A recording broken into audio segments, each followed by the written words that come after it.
going to do a quick little bit of description, and then we're going to get on to... I'm going to walk you guys through character creation. Yay! Step by step. First of all, I believe like one or two of you is familiar with the rule system. I think the rest of you are, and the other two are like, I think it's our host, and was it Griff? You're the one who's basic pages, so the answer is no on that. All right. Raph is the one that won a tournament. Yes, Raph and our host. You guys are pretty familiar with the general mythos and setting. Not at all. Been playing since first edition. I've watched 100 hours of videos. That's about it. I've played 1 through 5, but not 6, and this is 7. This should be pretty familiar. I guess the dice, the change in dice is going to be a bit weird.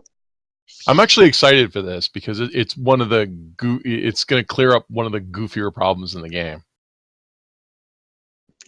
Hopefully. So, as a forefront, Call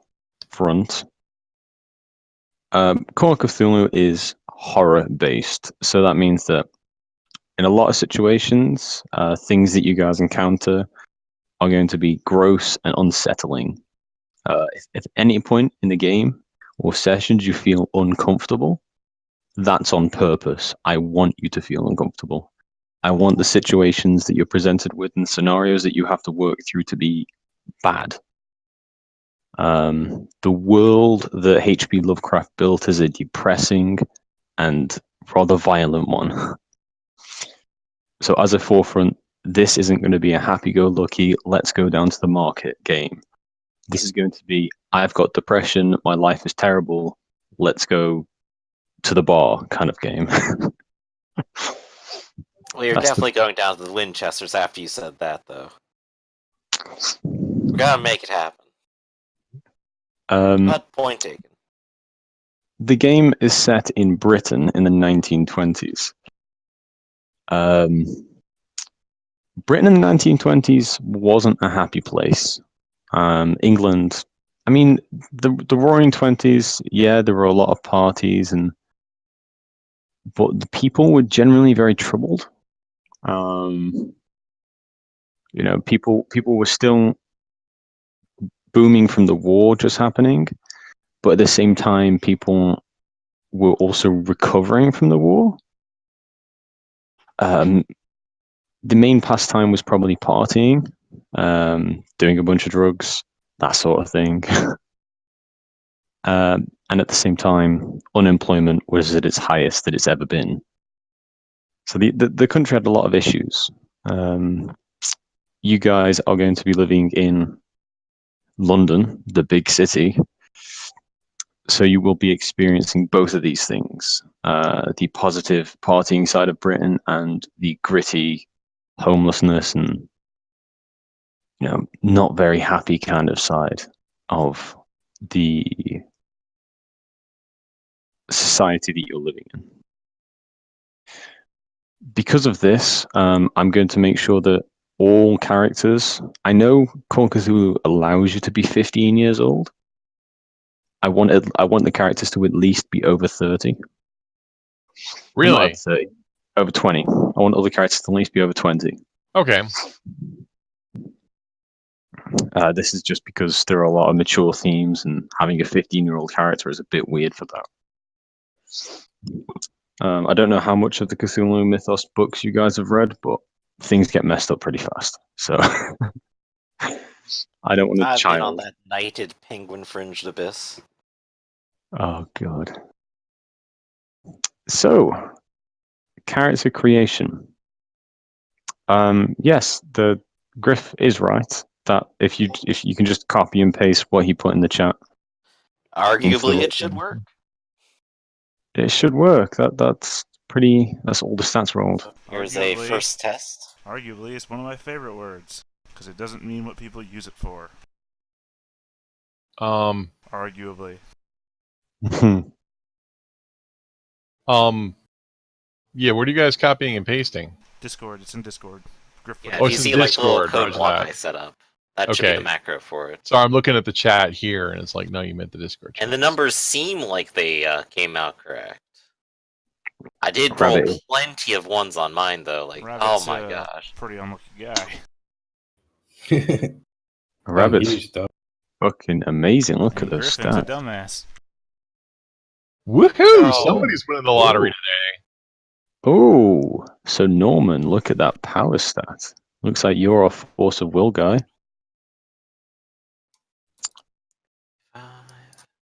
65.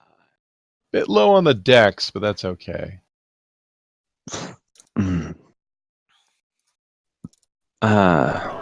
Well, I got the high one that I wanted. Education all the way. So now pick one of your stats, and you can re-roll it if you wish, picking between which one you want to take from that re-roll. So say you're not happy with your power, you can re-roll the power, or and then Okay. pick between. So luck is a separate stat from power? Yes, power is like your mental Willpower. strength.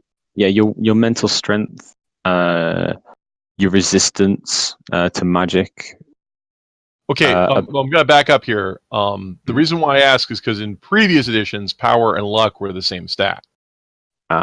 That's why I'm a little surprised by it, because it's like they're different stats now. And also I'm a little surprised by it because I'm looking at the character sheet.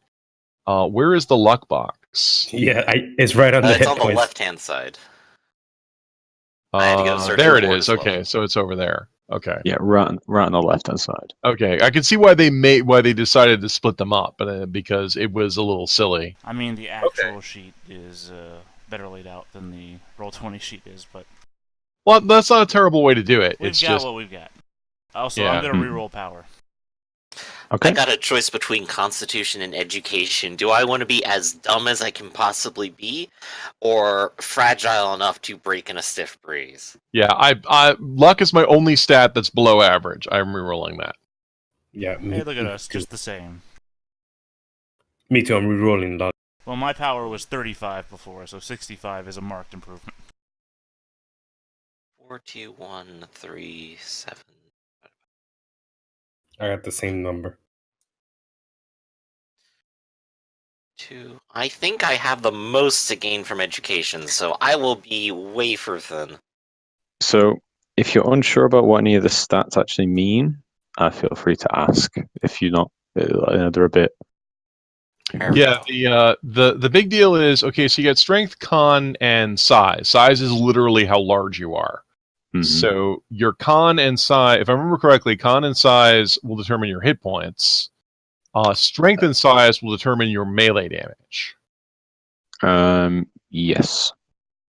And then dex and strength determine your movement speed, but the sheet automatically does that, I'm pretty sure. Oh wow, we have different movement rates now. That's new. Yeah, chase is a So- pretty, big mechanic, too. Your movement speed is, if I'm remembering correctly, so it'll be the amount of squares you can move. So your movement speed times 5 is the amount of feet you can move per round. Right. Fuck you, metric people. So the sheet name not you have a movement speed of 8, which is 40 feet around. Yep. Yeah. That's like full sprint. You're pretty fast, to be fair. Okay, so is everyone happy with their stats? Looks good. Next is to kind of pick how old you are. 60. You actually want to say 60? I've said 60 for a while now. To 20 points. So do you know what that means? What you have to do? I actually have the PDF open. Awesome. So that's what, for reference, he has to do for being 60 years old. Let's see, I might as well do my deductions first. Yeah, wait, so how old do you have to be before aging kicks in? 30 is the maximum. Okay. Once you go 40, you start doing stuff. But if we start at 20 to 39, we do get the 1 free improvement Education check. Yes. So you all at least get 1 for free. Mm-hmm. But of course, the highest functional age would be 60. There's actually no point in being older than 60. If I chose an age, believe you me that I know the reason why. I'm definitely going to stick 20 to 39, so I'm going to say like 26. So just click education on your sheet, Griffin. The top dice on education. Oh, I thought that was going to be the half check, but hey, there we go. I did already roll it, so I'll accept whatever happens there. But what did I get? By the 90? way, my movement rate now just went down to 4 because I took all that 20 points I had to get rid of. Okay, so when you click the button, it rolls all of them. So what does the green one do? Is green one the hard check and the purple one is the normal one? So the top rolls all of them. It's just the one I prefer to use. That's basically it. Because it shows all your different DCs. But the bottom one just rolls a normal check. Pretty sure. It shows pushing modifiers and things like that. So like in game when you're using skills and stuff, try and use the purple box because it gives me a better Okay. indication. So right. So I've got a value of 50. When I push the purple button, it suddenly says 3 numbers here of 82, 12, and 57. So that is 3 different rolls. So one at full, one at half, one at third. Just the way the system rolls different things. So sometimes if in like a situation, I ask you to roll a spot hidden at third because it's like super hard, you'll be taking the last number. That's not third. That's No, fifth. Your top, yeah. Fifth, sorry. Right. Okay. That one that thing. I'm used to because that's in many of the games that are based off of BRP. But all right. So value says 50, 25, and 10. That I know. They're your DCs. Yeah, they're your But the DCs. next line underneath it says rolled and says 82, 12, 57. It has 3 numbers, and I don't know what those numbers are. Those are your 3 different numbers for the rolls. So it rolls one for each of the DCs, basically. Really? You roll 3 times? Wow. No, it's just what the roller is doing. It's just what the roll is doing. Okay. The Right, reason it just I makes it one which- button instead of like choosing if it's either of the difficulties. Okay, Which real one quick. of those is my roll? The first the one. yeah, basically the one that's under the DC for the relevant one. So it'll be the So- first one in this case. Huh. Do I need to get over or under my edu for this to matter? You have to get Over. Over. yes. Okay, so that one didn't count, and I got 3 more. And for mine, would you want to count the original roll or the roll once I actually use the sheet? Oh damn, we got an extreme. Okay, so how much do I add? Plus D10? D10 for each success. Yes. Alright, well, I got 1 more after this, so I'll just roll this one now. Mhm. Okay. So 2D10. So I have rolled a hard fail. So you're taking the oh man, the rolls are all mixed together. Hard, fail, right? Yes. Where's that? Okay, so that is a fail because the center, the 0, because it's receiving no modifiers. But so say in a normal case, I say roll accounting, and you got hard, fail, but you had a situational modifier of +2, you would have a hard success. Okay. So If that makes there are sense. hard successes, fails, and regular successes? There are a bunch of different success types. Fumble, fail, regular, hard, extreme, and critical. So fumble is like, a 96 to 100. That is like you Right. absolutely fuck up, no chance of coming. Right. You've got your fails, which is just a fail. A regular is like you just do it. A hard is you do it but better. Extreme is almost as good as you could be, and critical is like absolute luck. You know what critical means. Right. So I know, but so what are the 0s, +1s, and +2s? Those are modifiers? Situational modifiers, yeah. Do those multiply my skill or? It's hard to describe how they work. So say you're like trying to shoot at someone while there's a light flashing in your face, that would be a -2 situational modifier. Right, but what does that mean in math terms? Does it subtract 2 from my roll? No, it takes it down steps, I believe. Okay, but... Oh, no, sorry. I'm completely wrong. It's dice. It's extra dice. Oh, so I would roll, like... extra dice. Okay, it's extra D10s. So the +1 means a D10 is added to your roll. A +2 means 2 D10 is added to your roll. So I would roll, like, percentile and then roll another D10 and add that? Yes. Huh. Interesting way of doing that. Okay. But that's not, you don't see that in the window, though, because it just says 82. It doesn't say I had 82 and then rolled another die and added that. Yeah, I'm not sure why it doesn't show you that properly. It's just one of them weird things about the system. Yeah, that's all right. I will say this exactly once because Ractus is here and say this is why I don't like macros because I don't know what they're doing. Yeah. So, well, the table just tells you, like on yours, if the situation modifier is +2, you got hard. If the situation modifier is -2, you fail. Yeah. Right. It automatically. So I'm just going to ask this once. It says 82, 12, and 57. Is that 3 different rolls that I made? That's 3 different rolls you made, yeah. Okay. Why is it rolling 3 times? It's just how it does it to separate it for the 3 DCs, I'm guessing. Well, wait, how did Rabbit roll earlier? Rabbit rolled where he only had 1 roll. That's the purple one. Oh.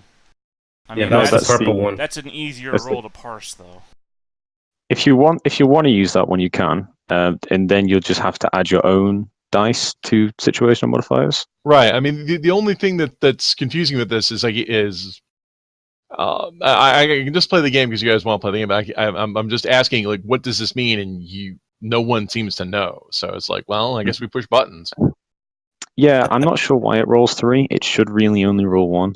It's just how the Roll20 sheet's set up. It could just be like the guy who made the Iron Claw character sheets had no idea how to play the game, so he just rolled things weirdly. Yeah, so it's full of errors, and it drives me nuts when we try to play Iron Claw online because people say like this character sheet doesn't work. It's like I didn't make it. Oh man, the sheet automatically works out your hit points, luck, magic points, and sanity. And it does it 100% correctly. We know that. Okay, that's good. And it also has this. I did verify a few of them already, so it does seem to be doing them correctly, yes. Mine didn't figure out my sanity at all. Well, it figures out your maximum, which is the same for everybody. Right, which is 99 for everybody. But your sanity is what? Your power, right? Okay. No, I was just asking questions so I want to figure out how this works. So, because I'm curious how it's changed. But apparently we just push buttons. All right. So I have rolled an 82 on my education roll. What do I get? What's your education? My education is 50, and I rolled an 82. If you scroll up, you can see there's a window there where I rolled 82.12.57. Whatever that means. Your character did a bit of extra studying, and you get an extra 1d10 to your education. All right. So I'm going to roll 1d10 and add that to my education stat. Yes. Even though, all right. Awesome. How old did you say your character was? I am 25. Okay, so you're pretty new to the game. So you gain an extra 3 points of education. Huzzah! Okay.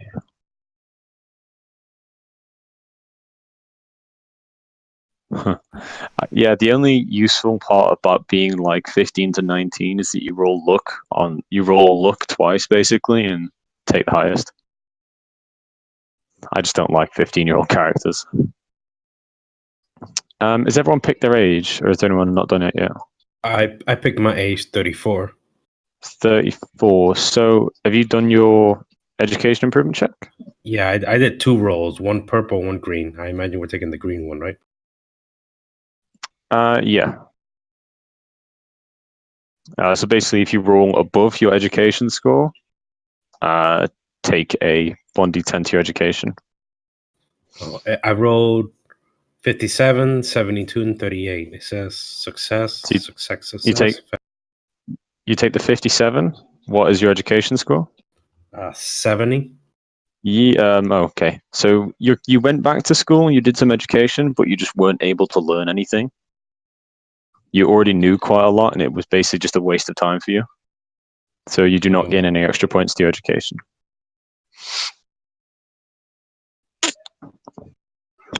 F. So that's all of our primary stats sorted: education, age, and things like that. I know our host is currently blazing through his character generation because he was already there. I'm not blazing through. I just put down the information that I knew. You know, I have a name. I haven't gone anywhere past that investigator info box. I'm still with you. Does it do your damage bonus? It doesn't. Okay. Yeah, it does. It does. I just Does have it? none. I double checked mine. You have to be pretty freaking huge to get a damage bonus. I'm 75 on my size. Oh my God, And what's your I strength? think I got one. Oh my God. My Who's 75? 40. Yeah, so you only have a strength of 40. So you have to. Both of them have to be in like the upper third or upper quadrile for you to get a damage bonus. By the way, I'm in the upper third on both of them, so I have a damage bonus of a whopping so do I. 1d4. We're That's Big cool. buff guys right here. And Yeah. then I'll like die from a and cold. they both have to be like 90 to get the 1d6. It's ridiculous. That's pretty big, though. Jesus Christ. Yeah, we're huge. Any bonus is better than none though, so We're not good job, us. we're not that huge. You roll 2d6 plus 6 for size, so we're big, but we're not giants. But we're comparatively stronger than our average friends. Yeah, we're action heroes. Hmm. You're not old men. So, In the year 1920, I'm a full 5 foot 8 inches. We're also Truly not towering. We're also not hobbling old men. Also worth noting.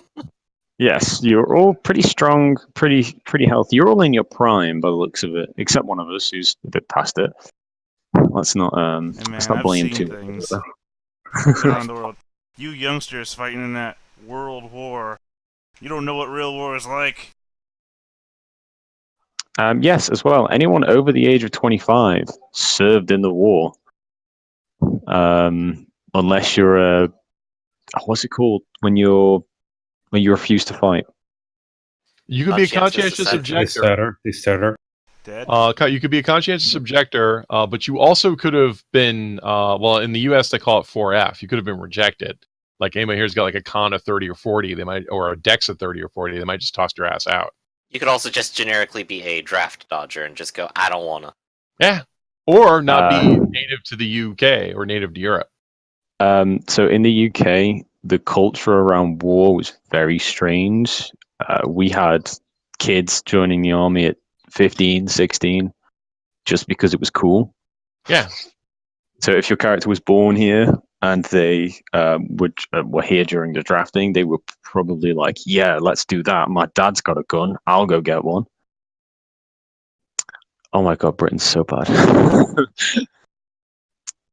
Sorry, I'm looking for the investigator's handbook. There it is. I need to get all the backgrounds up. So next is to pick your occupation. The occupation doesn't represent your current work. It just represents previous experience. Currently, of course, you're all working as private investigators. So Yeah. period names, the way it's creating. Where are the page 122 of the investigator's handbook has all the occupations. All right. Is there an occupation called criminal? There is not, but there is a package called criminal if you wish your character to have been involved in criminal organization work. Okay. I wish to have been involved in criminal activity. I'm a former criminal. Okay. All right. I will find the packages if you want to go through and pick your occupation first. Okay. I'm just looking at the keeper's guide here, but the one that I think I want is probably Doctor of Medicine or something fitting along those lines. Mm-hmm. I don't know if there's any alternative medicine ones, but this one seems pretty good. Actually, in the Investigator's Handbook, it's on page 68 that the occupations are on. Really? Yeah, because I went Take to it- 122, and that wasn't it. Yes, it is 68. Thank you. What edition is it? I'm sorry. 7th. 7th. So it's a 1920s game, but none of the occupations are criminal ones. Yes, there's no criminal occupation. Well, I mean, there are. Yeah, there's occupations that can be related to criminals, like, I mean, bootlegger immediately comes to mind. yeah. But then at the same, after occupation and character creation, there's things called packages, which you apply to your character. No, Roger there is that. one. There's literally a career called criminal. What? It's criminal, and it has sub careers called assassin, bank robber, bootlegger/thug, burglar, con man, criminal, which is freelance/solo, gun mall. What else we got here? What book's this in? Fence, Investigator's Handbook. Forger/counterfeiter, smuggler, street punk. Okay, I would like to choose smuggler as my occupation. That's on page 76 if you want to double check me, Manos. During the war, I traded in. I'm going to be the third man. Screw you all. So during the war, you were selling guns to people, basically. Selling any sort of looted contraband, not just guns, but in the third man, he stole medicine and sold that. Hmm. Now the war is over, and I have to get a legit job. As I previously mentioned, I would like to go occultist. Hmm. I've been around the world. Yes, you've From traveled. the a fair bit. Anglo-Zulu Wars to the Boxer Rebellion. I've traveled Tibet and I've come the world back again. I've seen things that have made me question myself.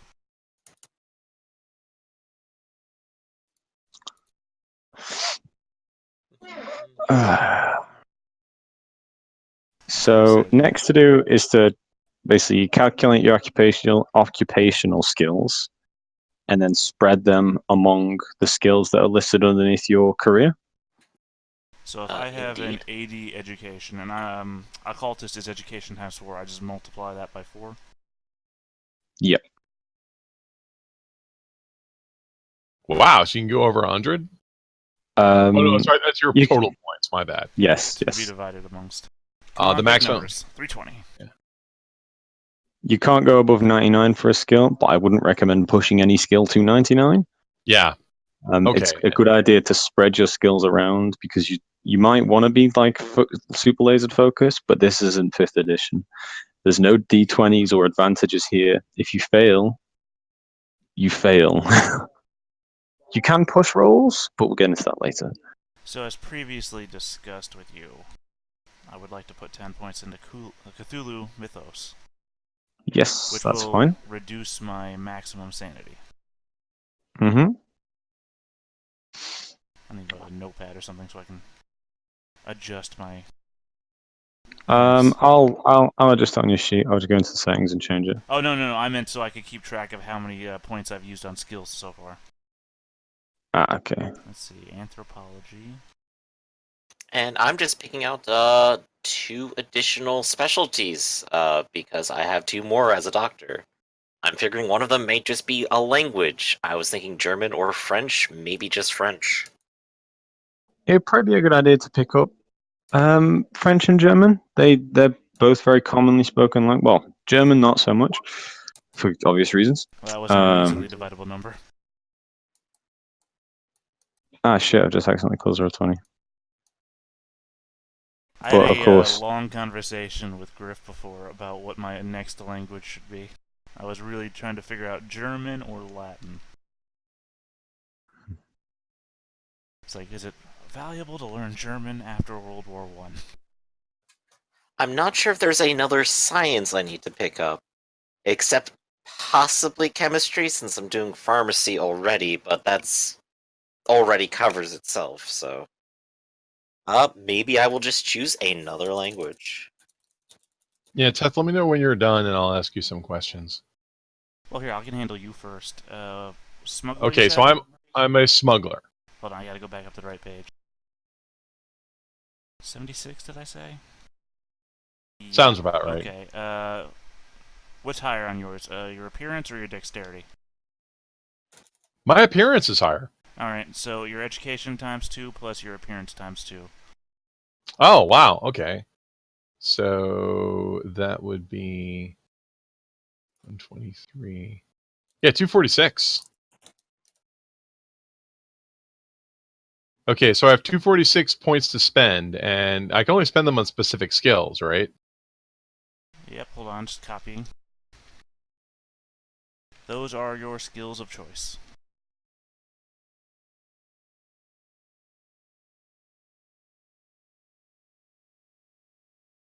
And for the future, when it comes up, you have a credit rating of 20 to 60. So I can spend 200. Let's see.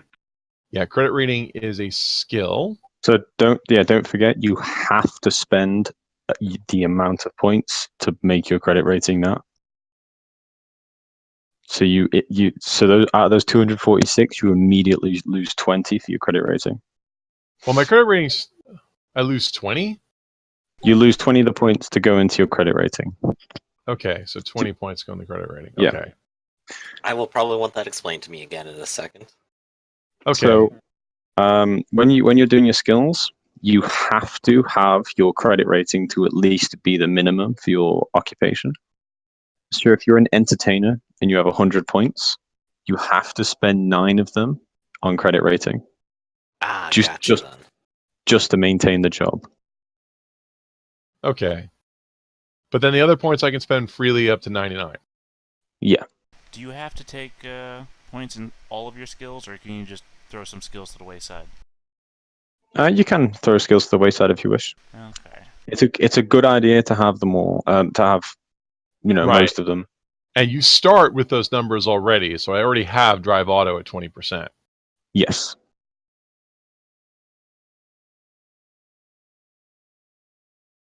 So I pushed It's one of the- Latin up to 50, but that starts at 1, so I only actually spent 49 points.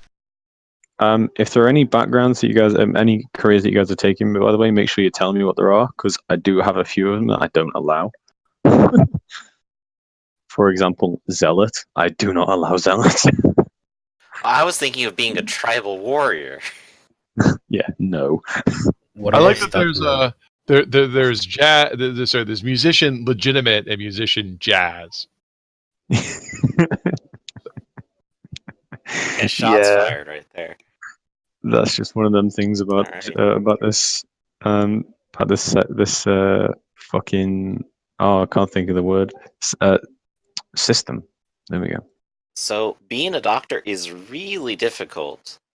At best, I could put like 50 into medicine, 30 into credit because I have to, and then 20 into everything else.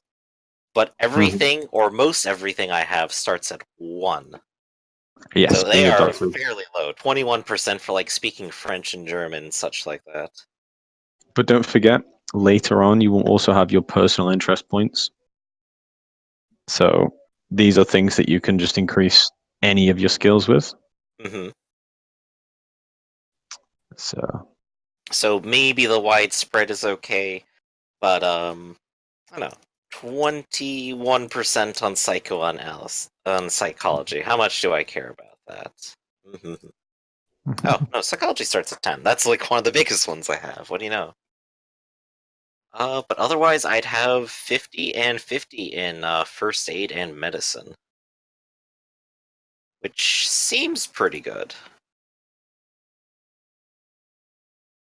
I just gotta figure out what kind of number I should be aiming for here. What makes me a good doctor? they're all useful. Well, I mean, like, how high do I need to be? Oh, here we go. Like a generic, what the game thinks like professional is, which is 50 to 74. So I could be at a low-end professional with just these, and you said that there were personal points later on, right? Yep. About how many are those worth? You get 2 times your intelligence. Okay. So an extra big chunk. That's plenty to throw around, I think. All right, so I'll do my middle of the road stuff here, I think. Mhm. It's a good idea to have a wide spread of skills because a lot of the occasions, random skills that you're not going to have are going to come up, Mm-hmm. and it's a good idea to have at least something to fall back on. Because the way the system works is like, I'll present you guys with a scenario, and then you will say to me, "I'm going to use this skill to do this." Right. Uh, It's very so, open. yes. So if you can figure out a way to use your anthropology skill to get into a secret occult meeting, if you can explain to me properly, then you can. Why would And the I do system that? also has. It's just a random skill that I could think I of. understand. It's just your examples. I was looking at it. It's like I was literally just trying to decide: do I want a 50 in anthropology or a 50 in history? And you gave that example. It's like, well, I have a 50 in occult. Why wouldn't I use my occult? Yeah.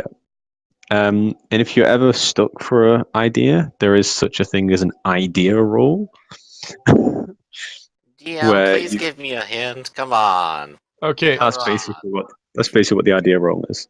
so now I have spent my career points. Has everyone else spent their points? I think I have done. I have spent my career points. Well, hold on a sec. I just need to. I don't know. I have history at 38, but I think I want it higher. What's more important to me than history right now? You know, maybe I'll drop some points out of astronomy. I don't know. Astronomy might be important. I'm an occultist.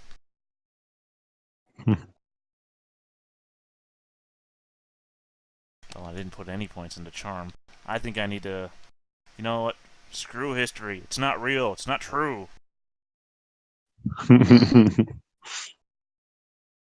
I'll take that 33 points out of history and I'll put that up to charm. So 38, 48 charm. Alright, I am done. Okay. So next, page. Okay.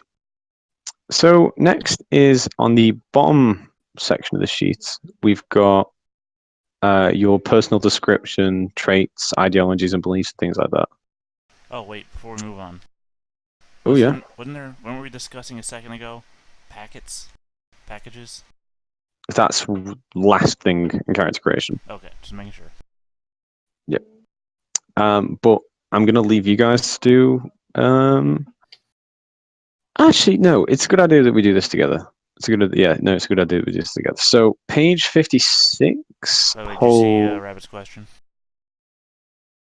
No, I did not. Sorry. Stuntman. Okay. Yeah, you can take that. That's fine by me. I guess it'll be more Daredevil than Stuntman at this time period, but Yeah, you would be more of a performer. Daredevil shows are pretty popular, but as the cinema gets more popular, stuntmen become more popular too. right. Yeah. The cinema's still in its early stages currently, so you would be more of a Daredevil. Well, it's 1920. It's been around for like 20 years. It's also Britain. We're a bit behind. Britain is very behind. Well, because America, they have the Edison and then they have Hollywood, and they have those studios cranking them out like crazy. So yeah, Britain, it might be behind. Mm-hmm. My dreams to go to America, I guess. Yeah. Britain. There are no cats in America. In 1920, we knew about cinema. We knew about films. We had occasional films. Some people had TVs, but those people were very rich. Well, not 1920. You wouldn't have TVs yet. Not TVs. You know what I mean? Right. We had No, I'm cinemas in guessing towns like and stuff. Piccadilly Circus and other shows are still pretty big. Yeah. One quick little question. I remember from watching one of the videos that it said that if you got a firearm skill up to 50, it gave a bonus to the other ones? Or what number or threshold was that? For like group skills affecting each other? Oh yeah, That's right. Because then I might want to move one more point over there instead of like something else. Give me a moment. Let me get the page where that's on. Fighting's firearms. The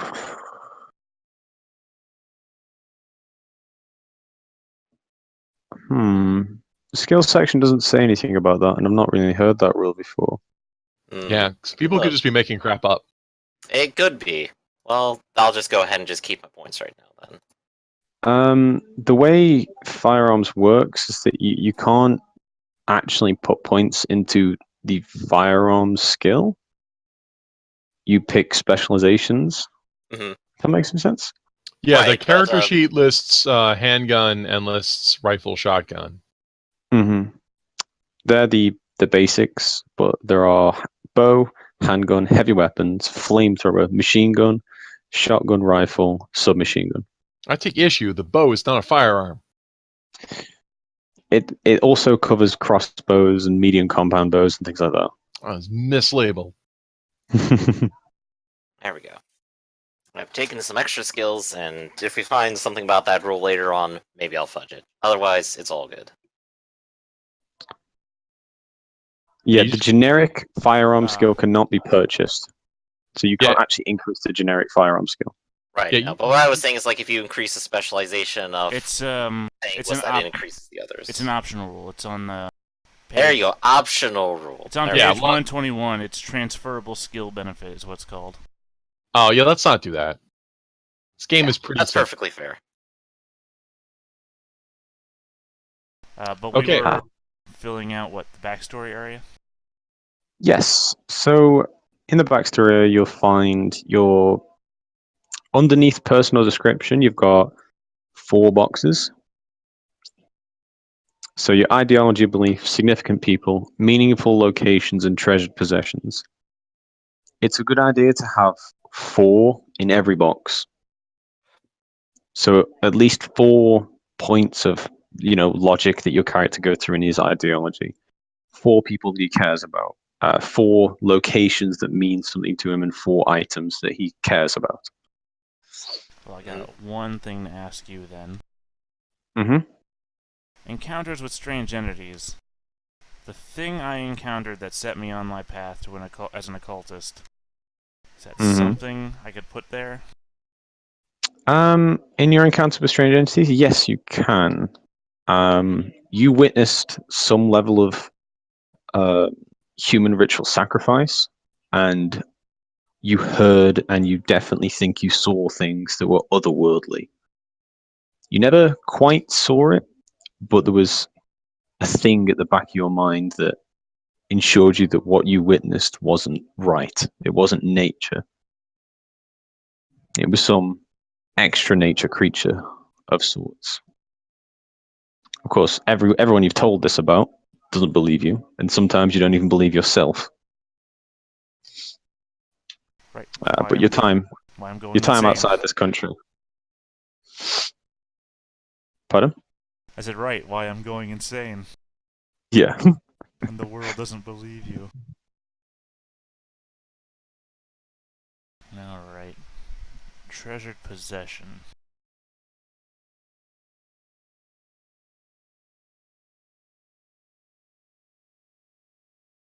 Actually,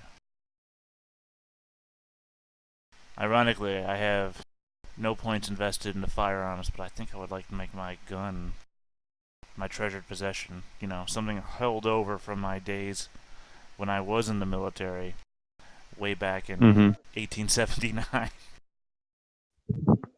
It served me well. It's kept me alive all these years. I don't go anywhere without it. But I need to make sure. Where's the gear in this book? I want to make sure it's an actual thing. I was looking at when I would have joined the military, the Beaumont Adams revolver would have been the standard issue. So I just want to see if that's an actual thing. As well, you notice that there's a phobias and manias thing. There's an actual list of those to pick from in the book. I think it's 1 phobia and 1 mania each, but you can take more. I wouldn't recommend it though. Why do we have to start with phobias and manias? You have to start with a phobia. Really? Wow. Oh no, here we go. You yeah, reading can down the start. phobia does.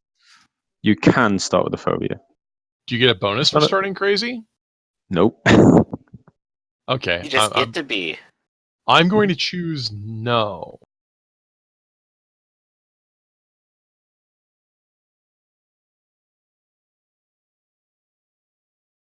Okay, so it doesn't actually list guns in the book?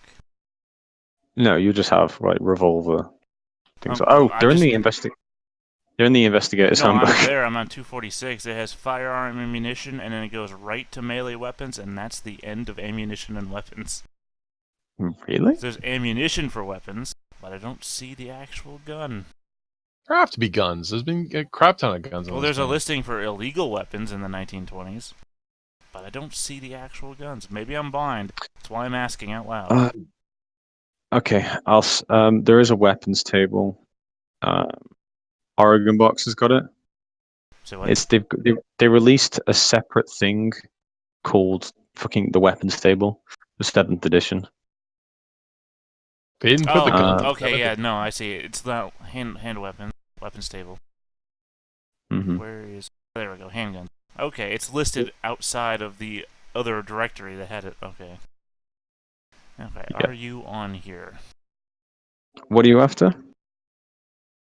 Like I said, I would have joined the military, the Beaumont Adams revolver would have been the standard issue handgun.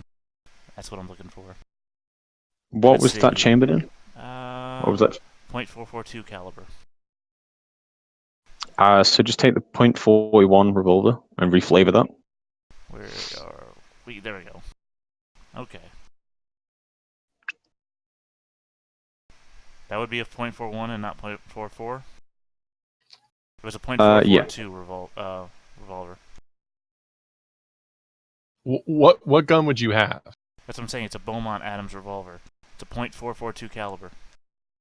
Yeah, the .41 was the 1980s weapon, so it's like the oldest revolver that you've got there. Well, no, this was the standard issue in 1856, which carried on to 1880, and I joined the military at 1879, so I'm assuming I would have the older one.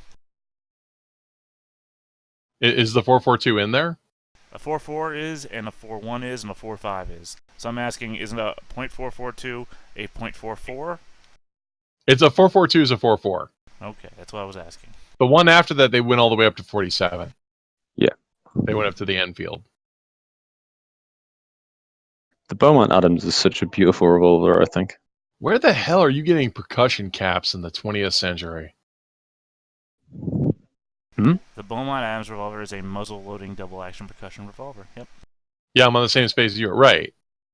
But it's a cap and ball. I suppose you could probably still find those somewhere. Like I said, it's more... I have no firearm skill. This is my treasured item, though, because it's kept me alive all these years. Makes sense. If I'm in a life-or-death situation, and I have to pull out a weapon, I'm pulling this thing out, even if it doesn't save my life. It makes me feel good.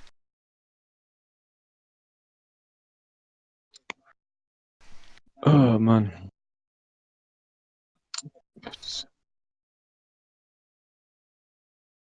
Okay, so when do we do not what they weren't called discretionary points? What are the points you can put anywhere you want? That'll be after we do finances, which is the next step after you've done your... What the fuck? Why is it saying... Yeah, it's gonna take me a while to like fill in all that. So let's move along to stuff. I've filled mine out. I mean, especially since we can apparently read each other's sheets anyway, so... We can always come back and forth over the next week or so. Yeah. Okay. Let me find the fucking sheet then. The cash and assets. So, page 57 in the Investigator's Handbook has a table called Cash and Assets. What page? 57. I see it. So, this is... You reference that with your... you got the 1920s table. And reference your credit rating to what you're at basically. I don't know about you guys, but I'm wealthy. I'm average. 65 points into my credit rating. Nice. 30. So Fine. you have double your credit rating in spendable cash. My credit rating is 60. Me and you, we're wealthy. Yep. Actually getting $50 to spend every week. I or day. got my money the old-fashioned way. I have rich parents. Being born to it. I've done things on my travels from Tibet to back to England. Things that Sounds made me wealthy. Sounds about I'm right. just traumatized from the war. So I start with 120. Is that pounds or dollars? Pounds. Wow. You're pretty rich. Yeah. I have rich And then of parents. course you have your credit rating times 500 in assets. Ooh. So assets are what you start the game with.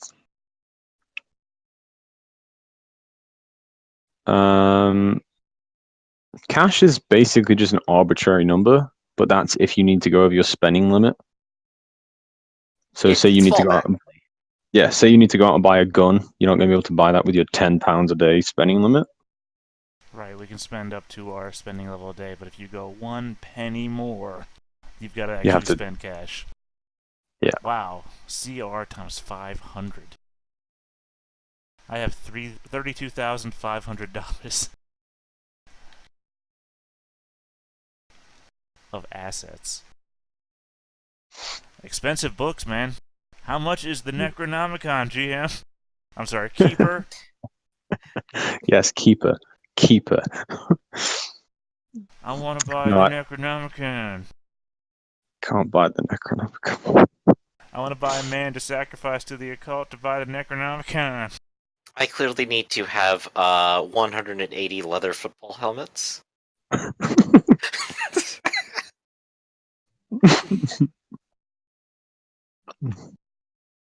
Oh god. Alright, where's the equipment guide again? Yeah, the books are set up a bit funky, but It's just that it's one of those books that also has, like, things listed on one page, and they're not there, but you turn 3 pages more, and there's a table. Put them on it. There we go, equipment.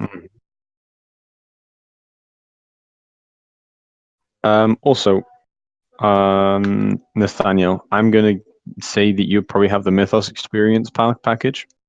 What page is that? It's the packages at the end of the character creation. Right, but you know what page that's on? Yeah, I've got them here. It's I'll sort that out less with you all. Okay. I mean, that's probably what I would have gone with anyway. I don't imagine your character would be a believer. I think I would be.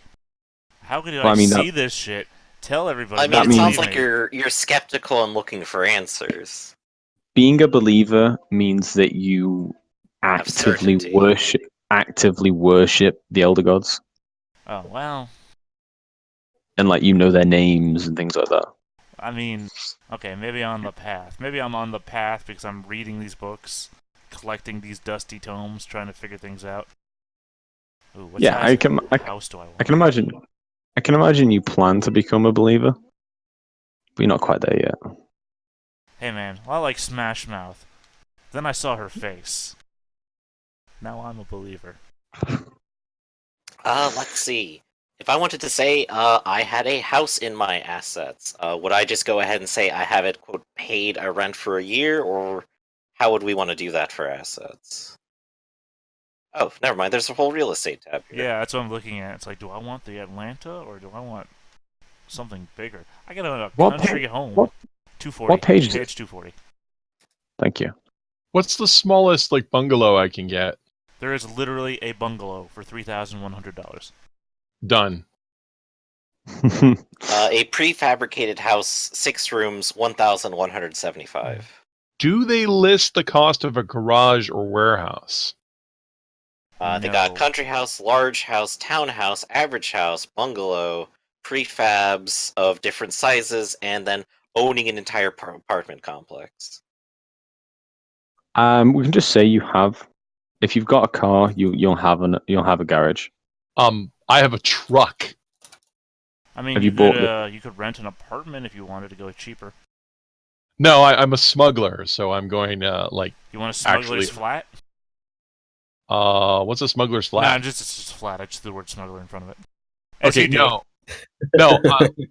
I'm well, it's 1920s, so usually, I mean, I'm not sure how it was in London because London's probably a mess of city streets, but because cars exist, people had to start making garages to maintain them.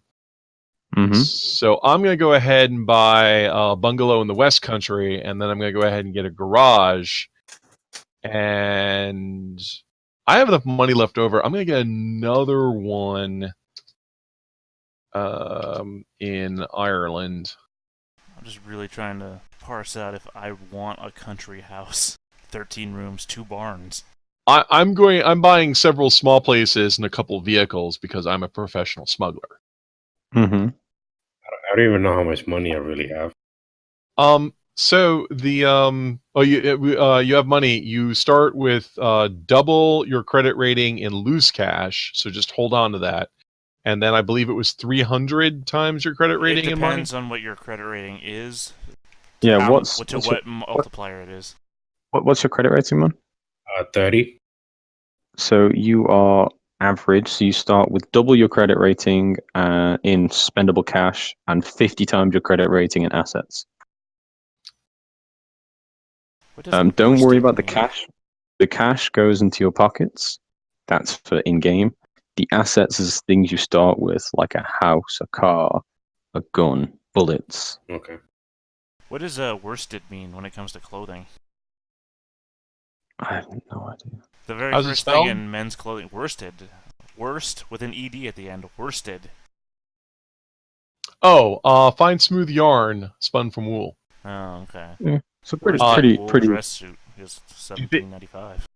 If it gets wet, you will sink like a stone. That's- History lesson. Well, but also this is important because welcome to the 1920s. If you get caught out in the rain, you will just get sopping wet and then be wet all day. Plastic, nylon, what are those? Yes, very true. Actually, Actually, I think nylons. Well, let me see when nylons are invented. Let's see. A leather belt and hiking boots. Yes, please. Yeah, nylons won't exist until the 30s. And our game takes place in 1923. Right. You So rich people might want to buy yourself a car of some kind. I haven't gotten past clothes yet. Hold your horses. I gotta keep. Well, my problem is I gotta figure out what these are. What's broadcloth dress shirt look like? you guys are hilarious. I've got an image in my head, man. I gotta work with. If I'm not wearing like exact designer clothes from that era, then we're done. We're done. Hey, you know what? Here, I can do this. What I need to know is what medical equipment I need to buy. And I wonder if the medical case just has it all. It should do. I'm pretty sure it has like the basic stuff you'll need. Yeah, I just got to go search out for the entry and not just the table. Ah, I see. Oh, the problem is if you look it up, you get what's percale? Percale. It's shirt. Percale. P-E-R-K-L-E. Sounds $100. I mean C-A-L-E. Oh, that's modern day. Wow, they're getting real nerdy here. Yeah, that's out of period. Well, no, actually, it could be cotton. Yeah, percale is a brand. I'm pretty sure, isn't it? No, it's a closely woven plain weave fabric, often used for bed covers. Oh. See, I don't know most of this stuff because it's just like stuff that it doesn't matter to me. Well, all right, because World War II, I mean, you had, like in World War One, you have the problem with people in the trenches, and they're wearing freaking cotton and wool, and it's raining, so you get wet and you stay wet because there's no plastics, there's no, like the stuff just get, and you're not in leather. Leather would resist this, but you're not wearing leather. You're wearing freaking cotton uniforms. So that's in World War II. first of all, the shortages, and then they're starting to think of what can we do to get synthetic fabrics that would be lighter, and that's when you start getting the nylons, the plastics, the synthetics, the polyesters, which are not just lighter but also waterproof. And because we live in this modern future era where clothes actually get dry. Yeah. Oh, that's pretty interesting, actually. I got my 39-cent sock garters. Let's see, what do I want in women's clothing? Hey, man, when you go crazy, people need to know. Oh, God. If there are any items like from your background that you wish to have like preordained and given to you, like Nathaniel, I'm not going to make you buy that gun as it was part of your standard issue equipment. Like, it makes sense for your character to have that. I am not above giving you guys things because it makes sense. Like characters who would serve in the military, who would probably have a handgun of sorts, like a 1911 or something like that, since it was standard issue and you would have been able to keep it.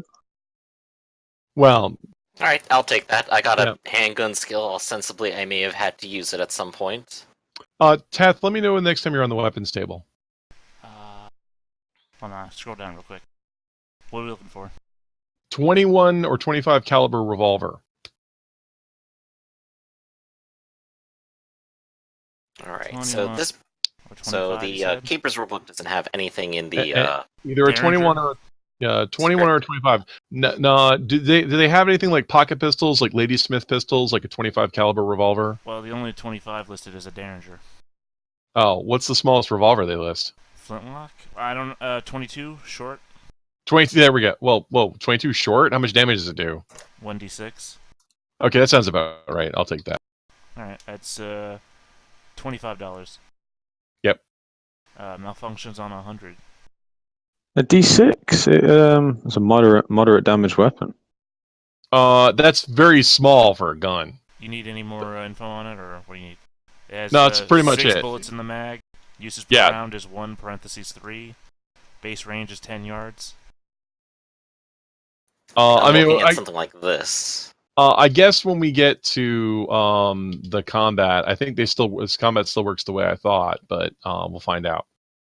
I'm just getting a pocket pistol because that's what I would carry as a smuggler, a small pocket weapon. Did you need to know anything about transport? I'm there. No, I've been looking up the numbers historically and just buying those. You sure? So, I think there is a difference between the videos I watched said there's a difference between how much things actually cost and the book prices. Well, okay, so I wrote down I have a Morris Crosley Roadster, which is a passenger sedan, and a Leyland Full Cab, which is a flatbed lorry. Morris Crosley Roadster. I'm thinking about getting a motorcycle, but I'm not sure. I don't know how to drive a motorcycle. There's a Chevrolet Roadster. Just buy a chauffeur. Yeah. No, I'm a smuggler. You don't buy a chauffeur. How much did you say how much does your thing say a Roadster costs? The Roadster was about 2,000 pounds. The cab over is like 4. Because the only Roadster I'm seeing here is a Chevrolet Roadster, which is only 570. Yeah, but that's also dollars. So I mean, that's how we're measuring everything is in dollars. I asked pounds and he said yes. Oh, well, I don't know. It has a dollar symbol next to it. That's all I'm going by. Yeah. I'm sure I can. I started the game with 18,000. I can afford these things. All right. Oh yeah, definitely. Let's see. How many hiking boots do I want? 3. 3 sets of hiking boots. My backstory is that I'm actually a bastard of the family, and the Downton Abbey family, it pays me hush money to keep me out of their hair. Looking at the handgun table, so you said a sort of 1911 handgun. Which statistical block should I use? I'm pretty sure the 1911 is just on there, isn't it? I think he's referring to the M1911A1, which is a 45 automatic. I see it. There you go. Yeah, and that's like what, 1d10? 1d10 plus 2. Yeah, that's why I said like, wow, 1d6 revolver. It's like, and this guy with his 1d10 plus 2. That's supposed to be that. So when you're in India and there's an uprising and they're running amok, that's supposed to be the gun you can shoot a local with so they can stay down. So you got your Gandhi killer right there. Gandhi killer. Oh my god, I love you. That's amazing. Oh, I can be black. I can be dark. 1, 3. I gotta get my good old Pepsodent toothpaste. Make sure I don't spell it toothpaste. Yeah. Now I've come back from World War One with, the Great War with no faith in humanity. Screw these people. Yeah.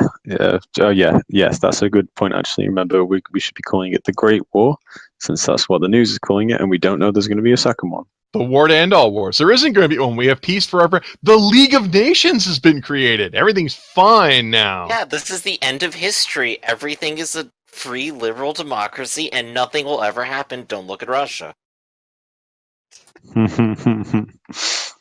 Don't look at the poor people in the UK. Either. Don't look at the Irish. No, really. God, yeah, Look at the Irish. Don't look at the Irish. Like, really, like look away from the. Don't look at them. I'm just thinking, if I got a country home, what would I use those barns for? The cows. Oh no, man. Yeah, how Country home much do shit. cows cost? We're not going into that much detail. You're not. You're gonna I mean, come you back can- and I'm gonna be passing you layouts to my house. That would be And great. this is Actually. where my toiletries are stored. You laugh, I have spent $10 on men's toiletries. Oh my God. I have the expenses for my shampoo, soap, and toothpaste. I know how many socks I have, do you? By the way, what is a G-Whiz fan? It was a handheld fan that keep you cool. Gee-whiz. Gee whiz, that's awesome. Yeah, it was And a handheld incredibly fan expensive. to keep you cool. Jeez, how big is the Atlanta that has 24 apartment rooms? Oh, is that like renting it out? You buy it. You're buying a skyrise hotel, my guy. Oh wow. Where are the planes? What? I am I buying like the in Atlanta. plane, like the 2 engine plane, the little small planes. Like I see air. Like a 1920s Cessna. Yeah, exactly. Cessna. I don't think Like, you can is buy there a a plane. list with planes? I don't think you can buy a plane. No. I don't think I would let you buy a plane, actually, no matter how rich you are. Well, I mean, Well, it's what else? man, I've read Jeeves and Wooster stories where people just owned planes. They can make these tiny little canvas affairs, like these tiny little autogyros and stuff like that. Well, I mean, what about farmers? What do farmers use? I guess it's too far back.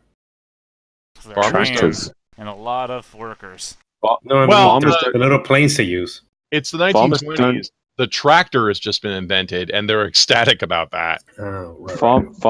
Farmers don't even use planes in this country now.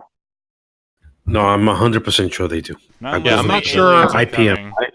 I was going to say I live right next to a farmer. He doesn't own a. Well, he probably doesn't own a plane, but he probably hires a pilot to do his either his IPM or his like lawyer survey every time he Yeah. goes to. Airborne chemical pesticides don't appear till the 1940s. Right. Or seeding, like that's also how they used to throw the tree seeds to when they were making the coconuts, coconut oil, whatever, coconut palm trees. They used to just throw seeds. The fact that I've become so rich all of a sudden has changed elements of my story that I've thought of. Well, I've bought a prefab, the Atlanta, right? Well, clearly I'm renting the rooms out to people. This is how I've earned more money over time. So now I'm buying multiple bedroom sets and multiple living room sets. I mean, you're a rich British person. Of course, you own like a lot of this crap. Are you being served? Is my Not Faulty Towers? You strike me as way more Faulty Tower. I mean, why not both? I didn't watch Faulty Towers though, but I watched a lot of Are You Being Served, so it's my go-to. Yeah, already being served isn't in a hotel; it's in a department. Yeah, but it's that pomp that I'm looking at. That's don't take me for my word. That's not my character. My character is not that guy. I'm really going from a rough, around the edges kind of guy to a guy who's holed up in his room researching shit. But yeah, I am apparently a private investigator that owns a hotel. I guess I really like to, this is my only significant way to get out there and learn things. Man, having money changes people, doesn't that? Very cool. Like it took you like 5 seconds. You didn't even like wait a little. You got money. You automatically became some rich dude owning hotels. How much money do I have? 32,000 something. I need Oh my 24 God. Got the desks. ability. You go back and you read like these turn of the century like British novels like Sherlock Holmes and Jeeves of Wooster's, whatever, and it's like there's one British guy and he's got like 5 live-in servants. And it's like, what the hell? Like, how do you have this much money? Yeah, British people were either very, very rich or very, very poor. It's just how Britain works. And yeah, we don't talk about that because we mustn't grumble.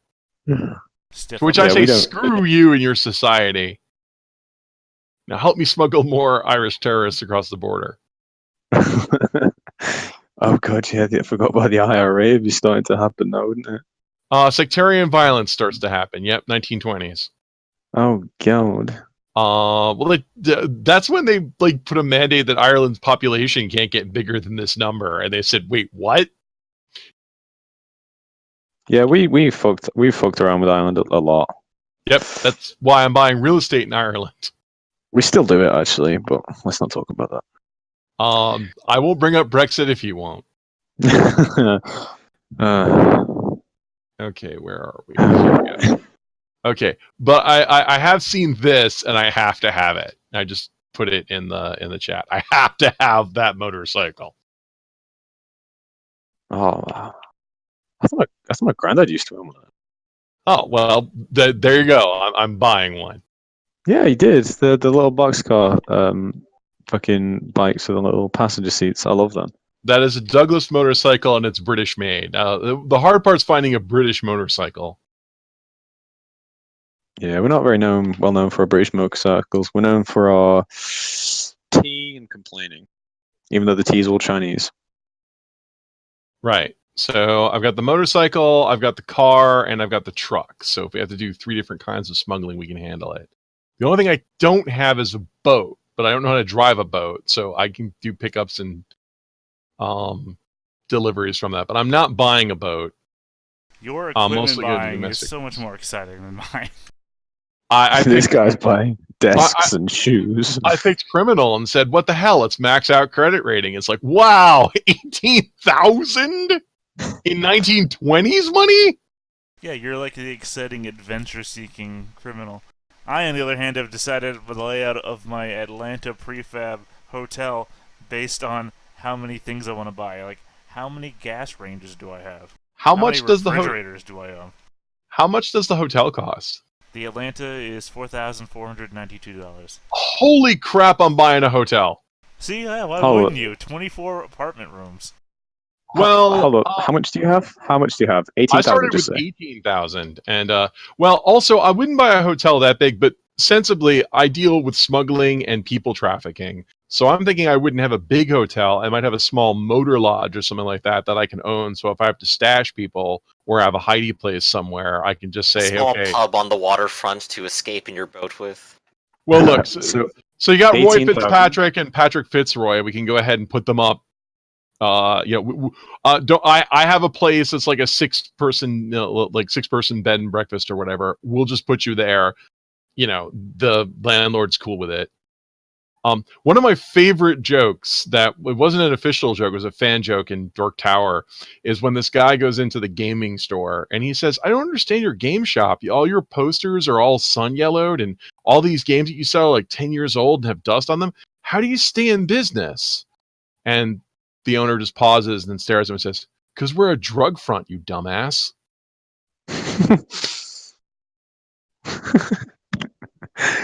Just letting you know as well, 18,000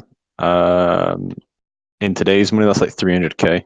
I know, it's a shitload of money. So I don't. So I would want to buy like, but you know what I'm talking about, like one of those roadside like 6-person, like a motor lodge. I'm guessing they have those in Britain, don't they? I think I know what you're on about, and I'm pretty sure. Yeah, just like a small, like maybe 1 or 2 story like place that they rent out to people, and like it's not a big deal. Like it looks terrible. Like people just kind of look at it, but I own the building, so I can just say, okay, if I need you to, if I'm working with another smuggler or somebody and we have to cool him on ice, we can just put him there. In other words, my British 60-year-old great white hunter friend here, maybe flaunting his wealth with his fancy refrigerators and stuff. I am buying a small criminal empire. Not a great white hunter.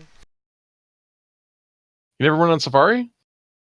I hunted the Zulu, if that's what you mean. Good job, that. I was part of that war. I'm not even like... my British citizenship is provincial at best because I'm a bastard.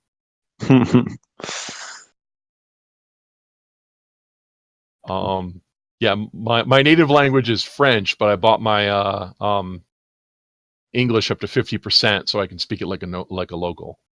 Yeah. So always a good idea to be able to speak the language of the game. Well, I thought about like only buying it at 20 or 30% and speaking like uneducated. I said, nope, you know what? I'm going to buy it at 50% and then talk like it's 20%.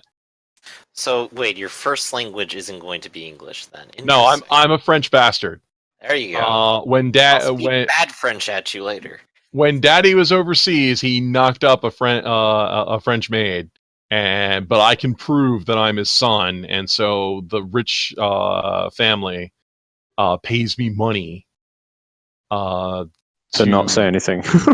Yeah, to not scandalize the family. And then I took that and I'm running a smuggling ring because I hate everyone, but mostly Britain.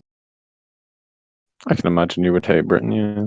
Well, and Most also after seeing what they did during the Great War, it's like, oh, your higher ideals of empire and God shines upon us, and it's our great destiny. It's all crap. You're all full of crap. Okay, I have bought, 20 bedroom sets, 24 desks, 6 dining room sets, 6 living room sets. I have bought things for every floor of my building, and I still have Raph's total starting money left over. And I believe this is what you say. What you do next? Just say, I have it in cash somewhere in a bank. I'm a rich bastard. I'll buy whatever the hell I want. No, I haven't gotten past the stuff from my building yet. I know, just say, maybe just stop there. I mean, that includes also what I'm wearing, my wardrobe, the things I used to keep clean. It's also in there. Yeah.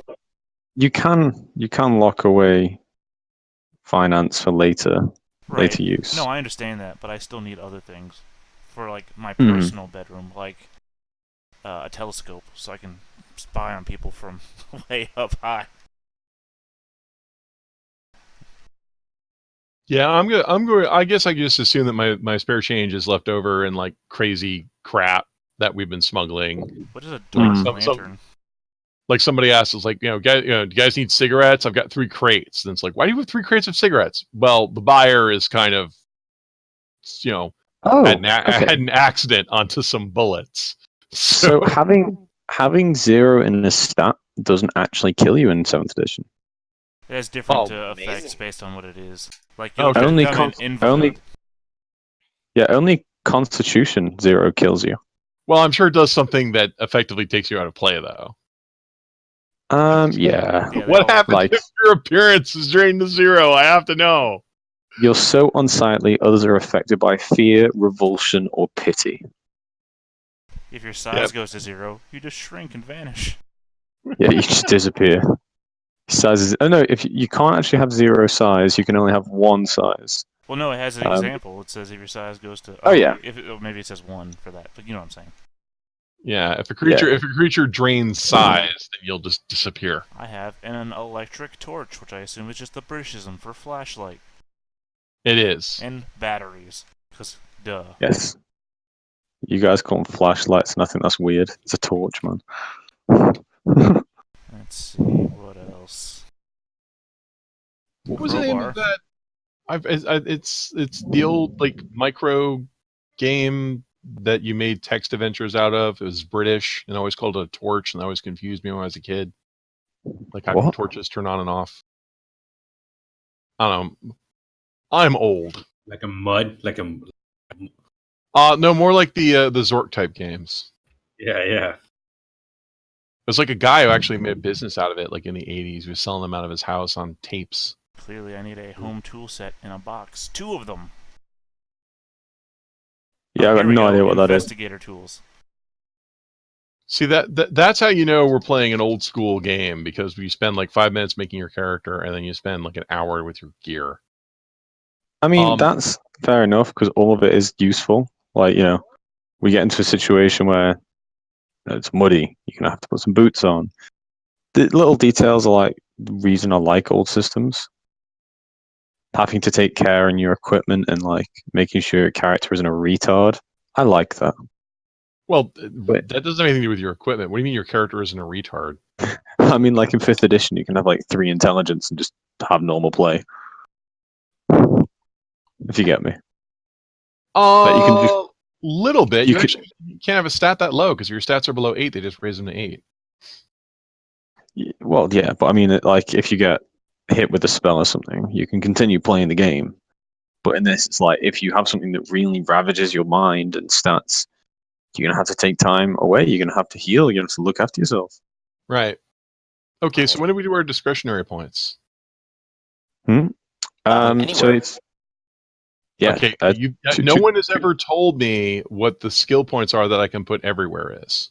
2 times your intelligence. We hadn't got there yet. Okay, so 2 times my intelligence. Okay. Microscope. Look at this guy.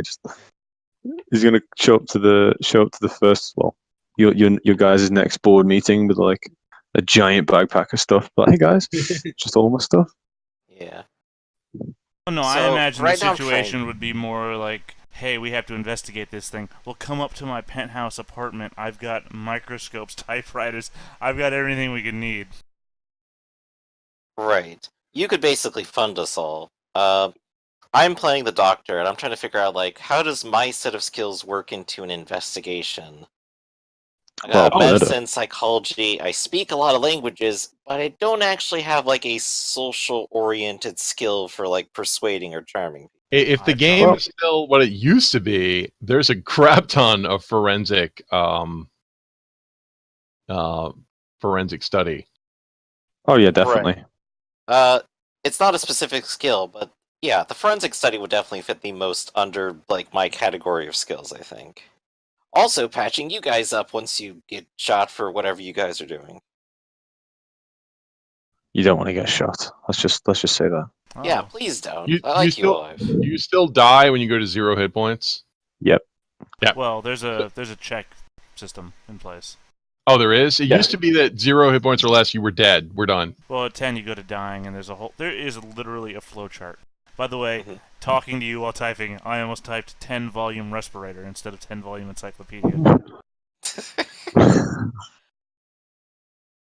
I do love this system, though. I wish I had more time to play it, but of course I run that 5th edition server, so I don't really have time to play anything other than D&D 5th edition. Oh, hey, a 3-lens pocket magnifying glass. Gotta have one of those.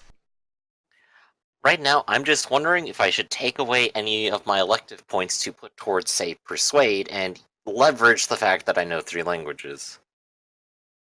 Might not be a bad idea.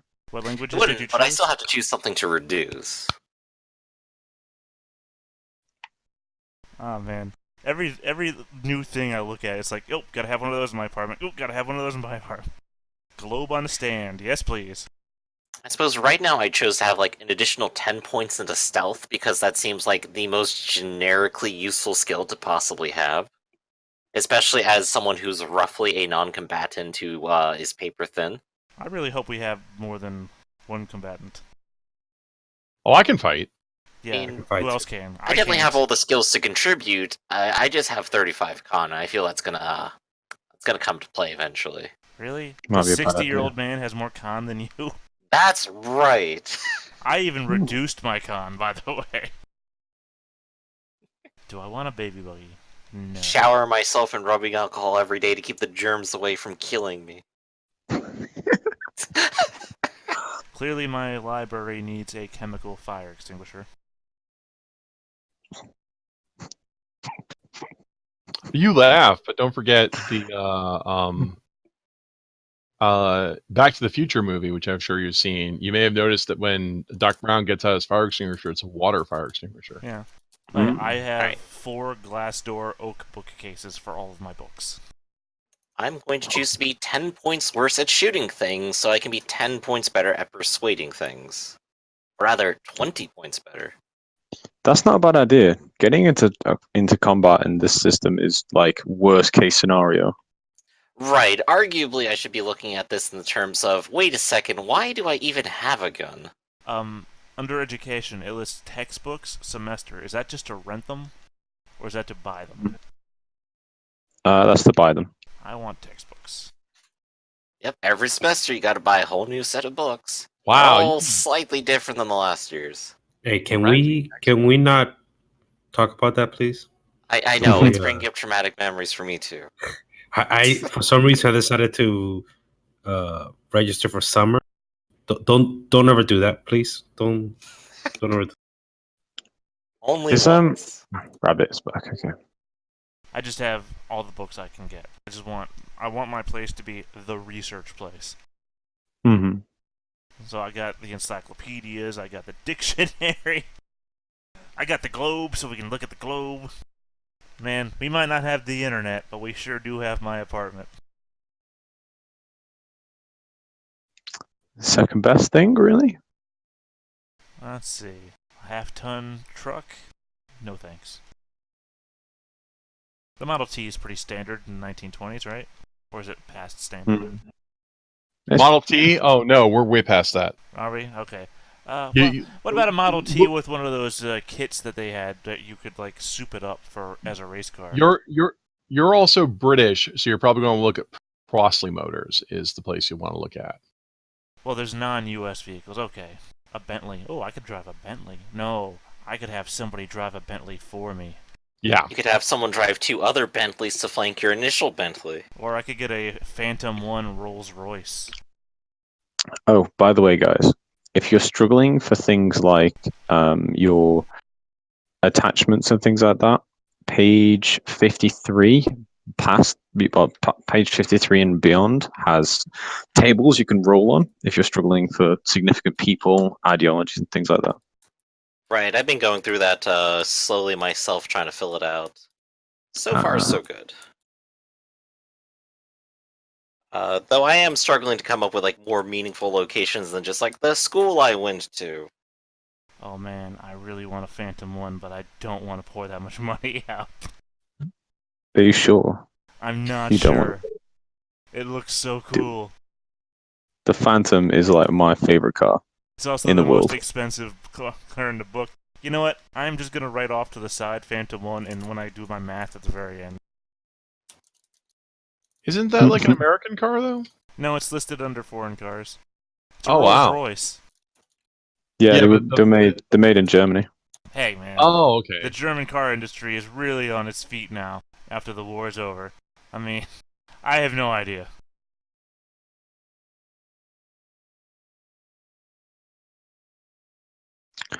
You could still like buy Rolls Royce and things like that in Britain. They were seen as a massive mark of status. If you had a Rolls Royce, you were obviously The super Phantom rich. 1 Rolls Royce assembly was in Derby, England. Also, Oh, they were made in Springfield- Derby. Also in Springfield, yes. Massachusetts.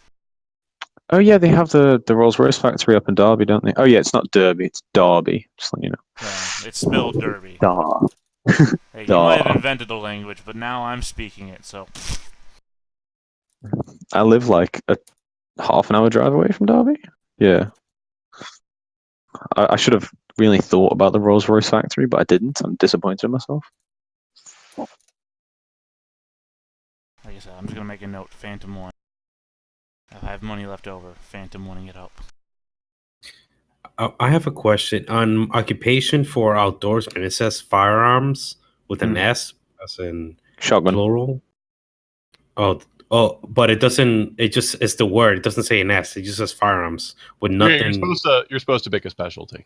Okay, Ah, so it's yeah. pick one. You Yeah, pick the one that didn't you make use. that clear. That's bad of them.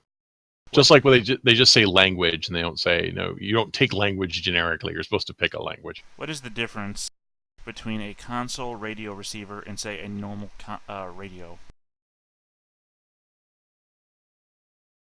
Radio receiver is ham radio, basically. Okay. And we Whereas have desk phones in 1920? Oh yeah, Yeah, totally. we have desk phones in 1900. Okay. Well, it says bridging type, but I don't know what that means. Bridging type. Desk phone bridging type. There's only one type listed. It just says desk phone bridging type. Of course, my room's gonna have to have a phone. You know what? 2 phones. One for the lobby, one for my room. Call me from the lobby. Buy all of your friends a phone. Hey, I could put 24 phones in this house. Yeah, I don't know why they bothered to clarify it's bridging. How about the fact that under communications you have all this, plus a telegraph outfit under communications? I am a telegraph. Ooh, do I want musical instruments? Do I feel like I would play a musical instrument? You're an old rich white guy. Of course, you play the violin. Portable radio receiver. It's 1920s. How do they have portable radios? It's $65. It ain't cheap. It would have been the big ones. We're not thinking about the little ones. We're on about probably the big back ones. Yeah. I mean, I'm looking at the cameras and all I'm thinking of is like the 1800s cameras. Sit still for an hour. That guy's stealing a car. No worries, I'll take his picture. Oh, holy crap! You got his. Oh, hold on. I'll post the image. Okay, ladies and gentlemen, the portable radio.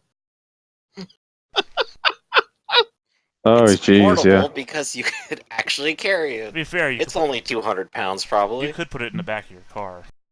Yeah. Oh, a cabinet phonograph. Yes, please. Wait, hold on. That's not even the power supply. That's just the freaking radio. Yeah, I'll take the cabinet phonograph as well. Come Okay, back to my house. We'll celebrate with music. I lost all my work, so for the credit rating, it's my credit rating times 50. Yep. Well, what's your credit rating now? 20. Yeah, credit rating times 50. Alright, a film developing kit. I will have a black room. That way, when I see weird shit, I can take pictures of it this time as proof. I think infrared cameras have been invented by now. Where's Yes, Piot they when have. we need him? Well, it says film 24 exposures, so I assume that means... So I only have $1,000 worth of assets. Ouch. Apparently. Oh, wait, what? No. Am I right? That's so credit rating times 2 is your spendable cash, and credit rating times 50 is your assets. And that only turns you out with 1,000? Yeah, I don't know what the fuck is going on. I'm literally. What is your credit rating number? What is it again? 30? No, it's 20. Yeah, 50 times 20 is 1,000. Ouch. Yeah, you don't got much. You're pretty low end of average. Speaking of this poor guy, I'm going to put a player piano in my lobby. That's only $447. I can imagine the rest of the party is probably working for you Oh yeah, I'm Charlie. You're my angels. Ugh. But I Uh, can imagine, judging on how rich Nathaniel Shaw is, people probably working for you. well, yeah, I'm renting these rooms out too, so I'm assuming I'd have some sort of income. Oh yeah, definitely. Oh, do I want a gaming room? Or do I want a workout room? Oh, do I want both? Okay, I need help switching survival specialty. So where do we work? In India or in Russia? What? England, I'm pretty sure, is the answer. No, I Yeah, know, but if we ever left the country, where will we go? Will we go to like the South Africa, India, or will we go to like we won't be Russia? we won't be leaving the country. I'm pretty sure we'd be going to France. I think those guys are up to something with that Maginot Line. Okay, France. I'll put Alpine. I'll put Arctic. Ooh, roller But yeah, if we skates. did leave, if you guys did choose to leave the country, the probably place you'd go is France. Okay, so I know about surviving mountains. Hmm. Dumbbells. Some dumbbells for a weightlifting room.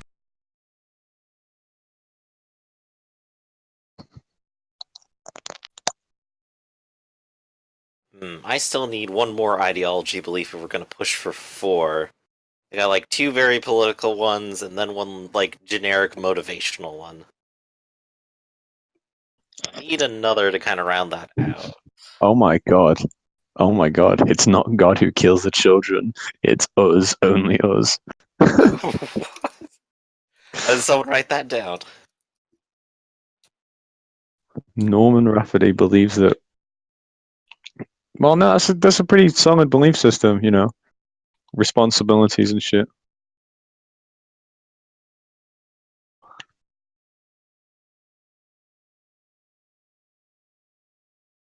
Ouch.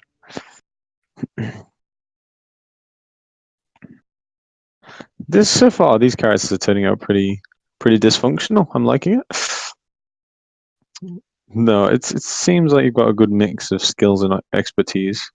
Then one guy who's just basically Batman. Not Batman. Although I am looking at this 16-foot bullwhip. Yeah, he's not Batman. He's Batman's father. They call me Mr. All the Man. money, none of the ninja training. Batman's my son. They call me Mr. Man. You called your son Bat. Short for Bat Molecule.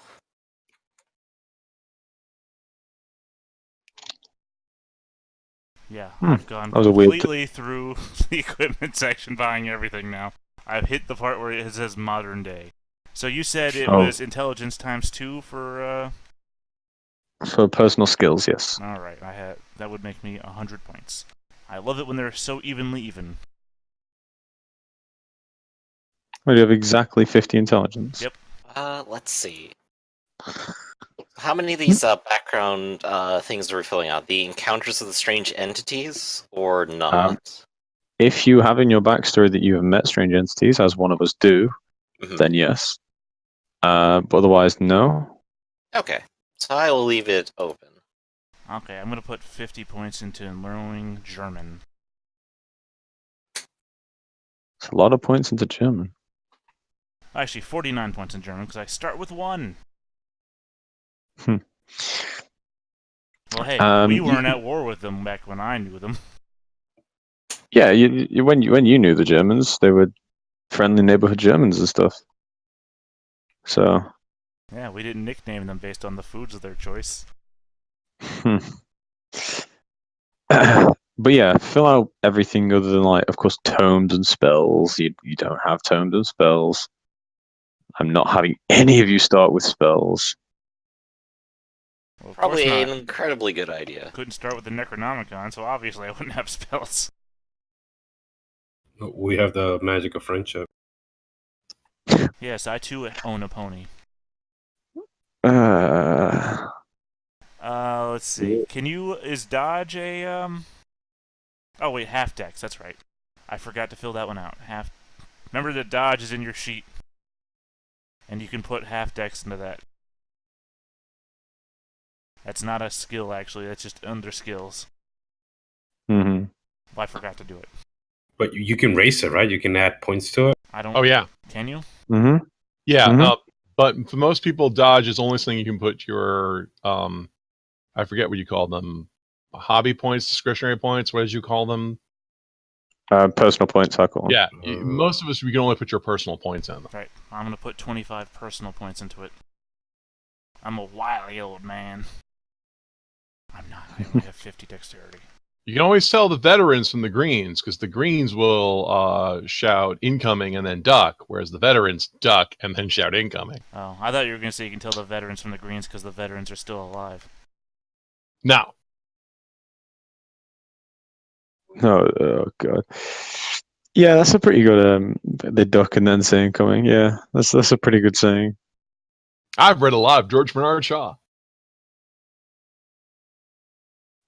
You know, something about the last name Shaw really stuck with me. That's why I picked Nathaniel Shaw. I was actually looking at the year of my birth, 1860. I was looking at the most common surnames and the most common given names.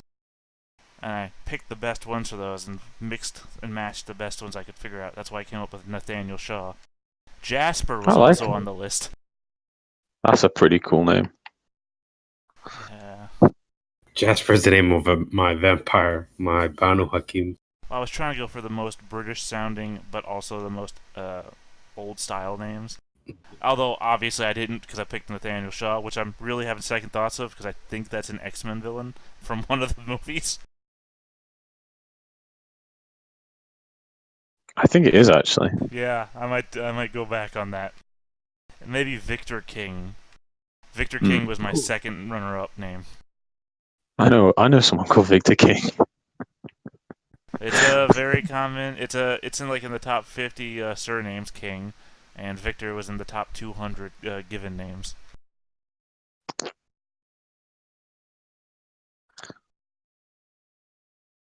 Let's see. I've got 26 points left. By the way, are we supposed to be check marking skills that we have or something? No, 'Cause that comes later. there's check boxes next to the skills. Yeah. What happens is during the game, if you use a skill, you can put a check mark in it, and that will. So I'll remove those later. Yeah, I'm removing those It's now. convenient to track right now. Yeah, I had them all selected because I couldn't figure out if those are like indicators of the skills you've taken. Yeah, I'm assuming they fixed that system. Otherwise, the way it used to work is if you use the skill successfully during the game, you put a check mark in it, and then there's a random chance at the end of the game that it goes up. So your pistol skill, which you use 5 times in a fight, goes up way faster than your library use skill, which you use exactly once. Yeah. Which is a serious flaw in the game design. It's if I remember, it still works like that. Okay. Yeah. It's That's one of them. That's one of them things that like I don't really read into that much. Skill advancements and things like that, because generally most people that I've played with don't survive past 4 sessions. also true. But I've played the Delta Green for it, so I don't know what that is.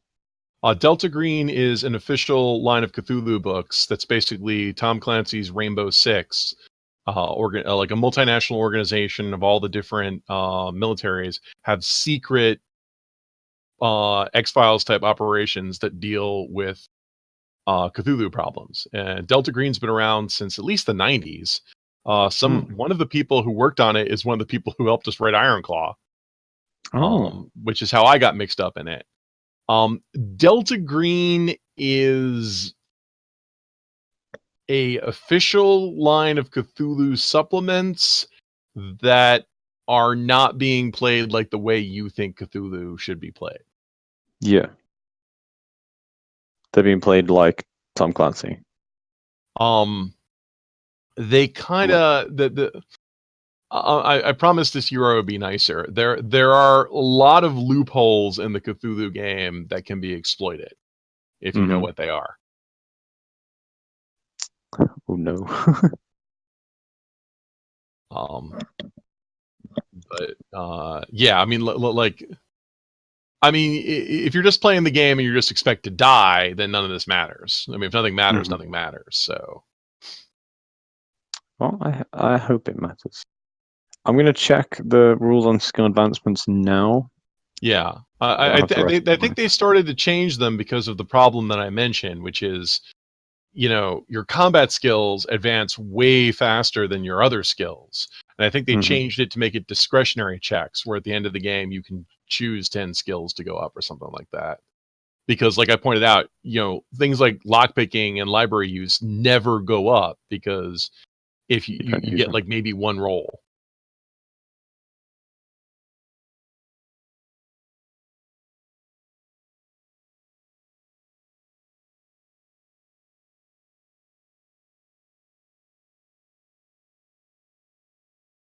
But we can worry about that if we live long enough. Yeah, definitely. This is definitely going to be a very classical Cthulhu game, like I said. It's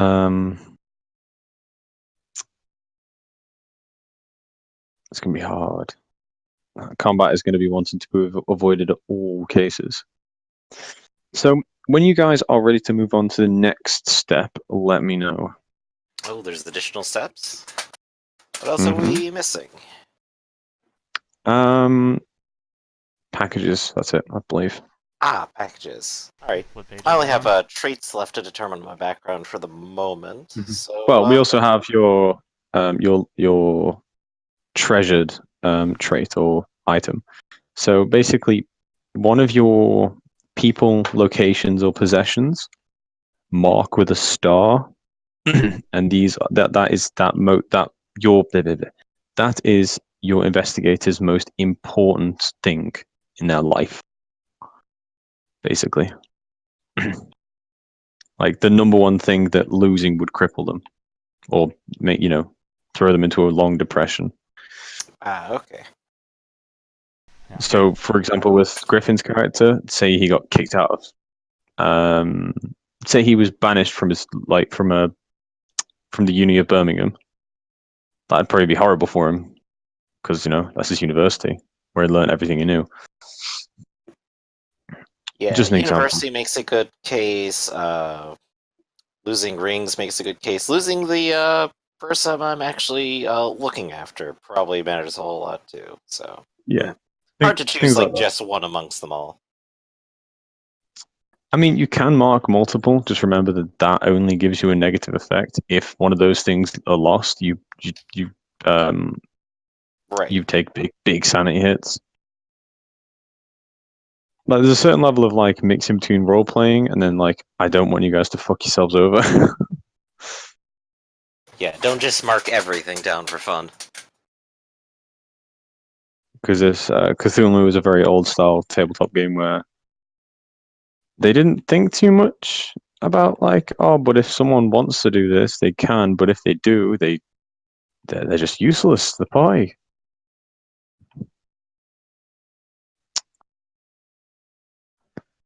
Huh.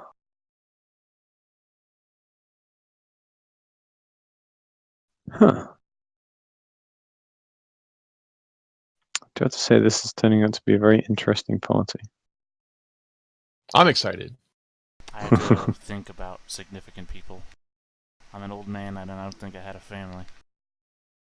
You can still- like just have possibly people that you knew, maybe brothers in arms when you were in the war. I've Your gone for one sergeant. of those too, Right, and but kind of like built a half background around it. I'm for the time period. I'm exceptionally outlived most people. I mean, Yeah, they can be dead. age. They can be. Oh yeah, sure. Okay, I didn't. Yeah, think given about... that you're like a rich person and old, you were probably an officer who never got shot at. Oh no, man, British Army man. You stand out No. in the way of gunfire to inspire your troops and command them. You were getting shot at. There are stories of British tank commanders. This is a military tradition, by the way. I'm only mentioning tank commanders for the example. Who just stood out in the middle of their tank battalions, shouting orders to their tanks. And people... Right, but like the point being is like we're in the era where you will get shot for that period because everyone can shoot very quickly. trench warfare is like the hallmark of World War One, but I guess like you're in a different theater with like you said Yeah, the he wasn't. Zulus, or was that someone else? That was I Robin, wasn't wasn't in it? World War One. I missed World War One because I was traveling back from Tibet because I was Yeah. there was an expedition to Tibet that I was a part Okay, of. so if you were in an earlier war, that makes a lot more sense. Oh yeah, no, I fought the Zulu, man. I was, you know, back when you remember the guy from Jumanji, the hunter, back when your Yeah. British officers looked like that guy, just in red. I mean, technically, they probably still look like that up until like 1910 or something. Yeah. But yeah, no, let's see, what did I have? My military line is I fought in the Anglo-Zulu War. I participated in the Mahdist War. I traveled for a bit because I was sent overseas, and I participated in the Boxer Rebellion. And then participated in the British expedition to Tibet, from which I was then done my 24 years of service because I enlisted twice, and began a travel back to England from Tibet. Foot travel. That's why it took me so goddamn long, and I missed World War One. Just But- missed it. Like, Well, came back. Oh, there was another war. to be fair, I would have traveled through a bunch of places that did not participate in the World War. You definitely knew it was going on, though. Yeah, sure, but I mean, at the same time, I would also be older than most people. Like, the average lifespan, I think, 1920s, goes up to maybe 40s before most people Yes. start dying off. I'm a 60-year-old man, a survivor of many wars. I have already defied the odds.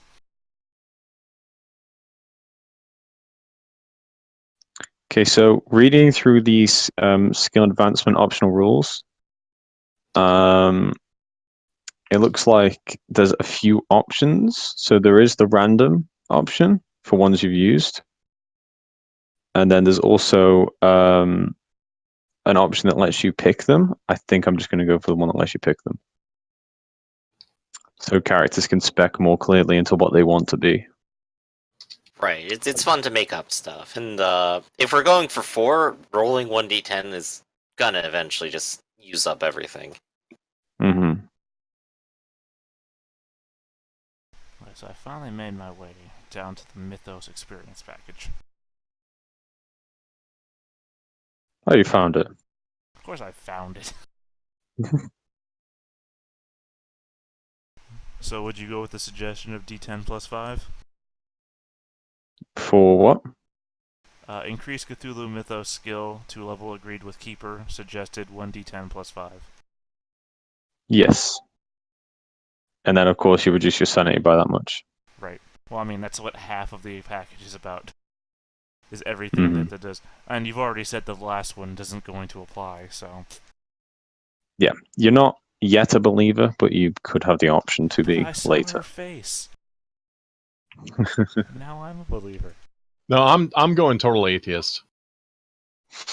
Oh, I mean, that's fine. I believe... I had literally bought a Bible already, so... God died in the war. Yeah, no, So- I saw all these British fools sent off to die for Queen and country, and it got them nothing. Nothing. Only this world matters. There's nothing after it. So, our criminal, I'm guessing you're going to be taking the organized crime experience package, right? Okay. Sure. That gets me stuff. I'll do that. I will post that in the Call Cthulhu chat. That's what it does. Okay, in the Discord. Yep. And everyone else, I'm assuming you guys are going for the war experience package.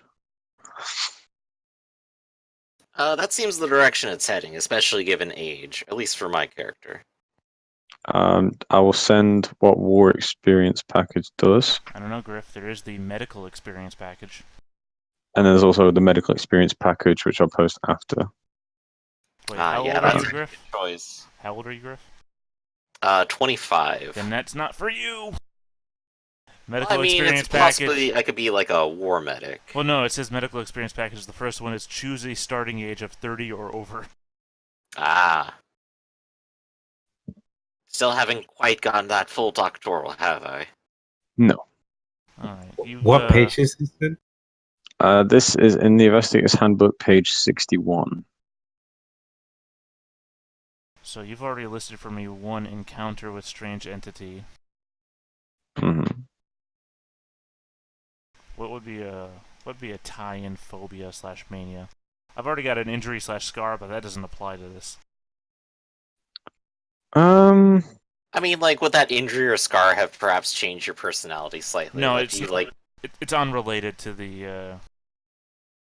I imagine a sort of fear of lakes, like dark lakes at night, because that's where the ritual was taking place. Are you Destiny's Childing me? I don't know what that means. Stay away from the rivers and the lakes that you're used to, man. Yeah, the ritual took place in a dark lake at night. You witnessed some of it, but couldn't bear to watch all of it. So, maybe some kind of phobia of blood. I How don't about know. this? I'm gonna go with dark water. Yeah, that's fine. Because that can apply to lakes at night. That can also apply to a dark room with a bathtub. It's, Mm-hmm. the last thing you want to do is be submerged underwater in a darkness that you can't tell up from down. It's that is literally frightening. Instead of figuratively Mhm. frightening. Oh yeah, definitely. I mean, I've got hydrophobia anyway, so I understand that fear.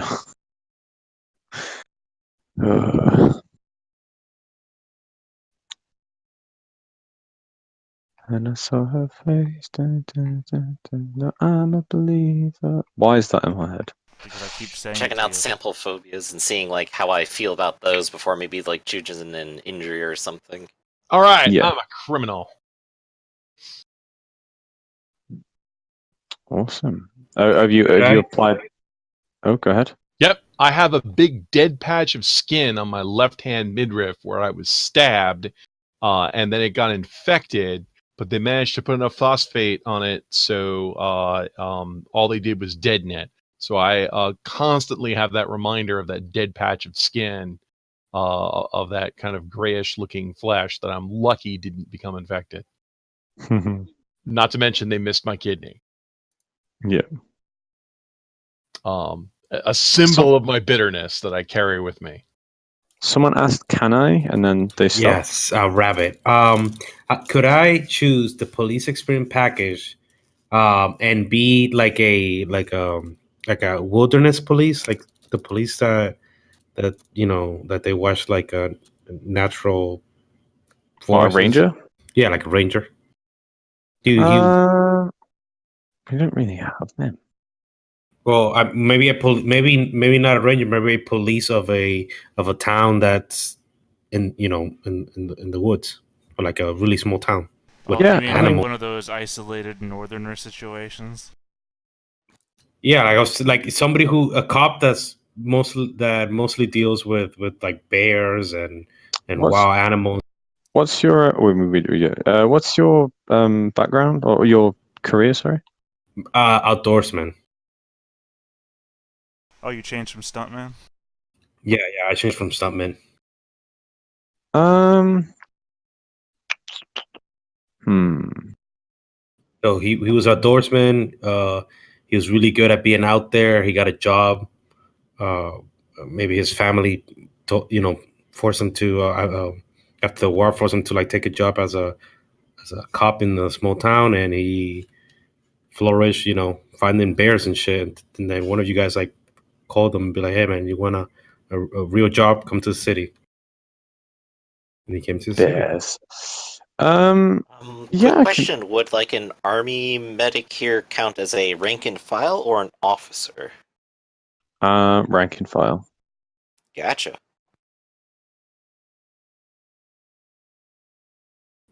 So maybe he has to find lost hikers, that kind of stuff. Lost. Yeah, I can see that working. Yeah, I can see that working at a push. Sure. Thank you. All right, those are my choices, What's and I that? lose 6 sand. What stops me from becoming a believer again? So being a believer means that you like know Cthulhu. Well, you truly believe in Cthulhu. You're a worshipper, that sort of thing. Well, no, because the becoming the believer section in the thing just means that I believe it's true. Not that I worship him. Oh, it's just how I flavor things, basically. Well, there's a next to the Cthulhu mythos Yeah. in the section, it just says becoming a believer.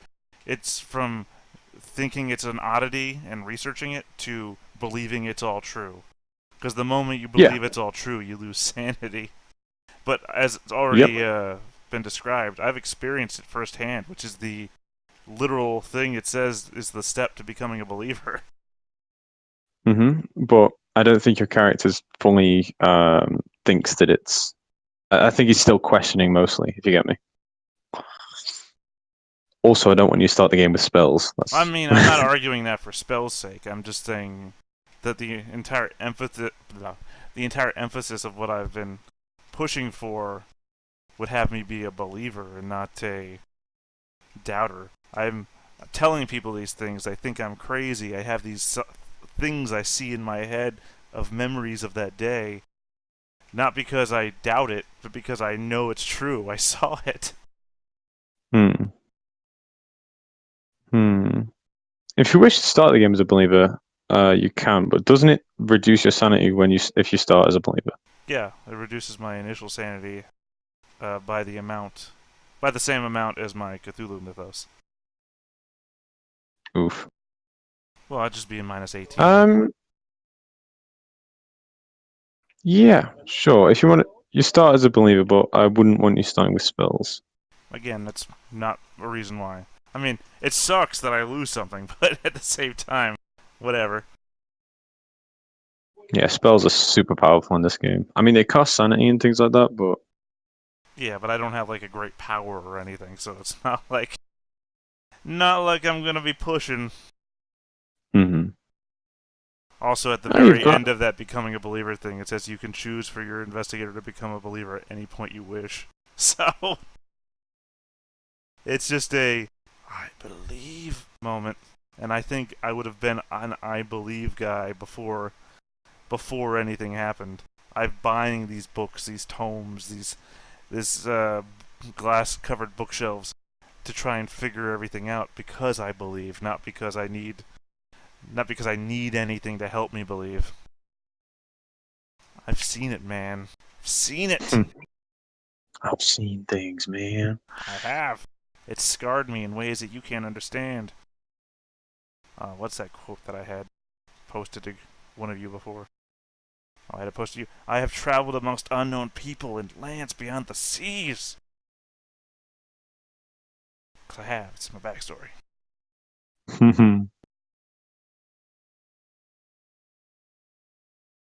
Alright, with being a rank and file soldier, I can now punch people. I'm really good at first aid now. I have another social skill, I can hear stuff, and I can hide pretty okay. Everything's Pretty looking good. okay. Yeah, 40%, pretty nice. Yeah, that's not bad. Alright, so I have 81 maximum sanity, 65 start sanity, and 47 current sanity. Oof. There is no checkbox for believer. That's just a note. That's just you. You are. Right. Traits. I guess I'll just put that under traits.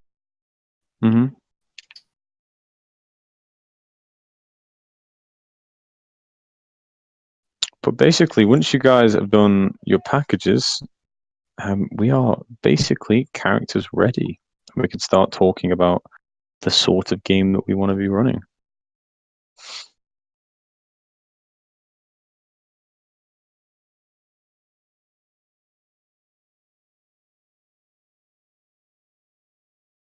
I'm just double checking things one last time. I feel like I'm missing something in my brain. Alright, I guess I just want to see what I'm going to be doing with first aid because it is my highest skill now at 85.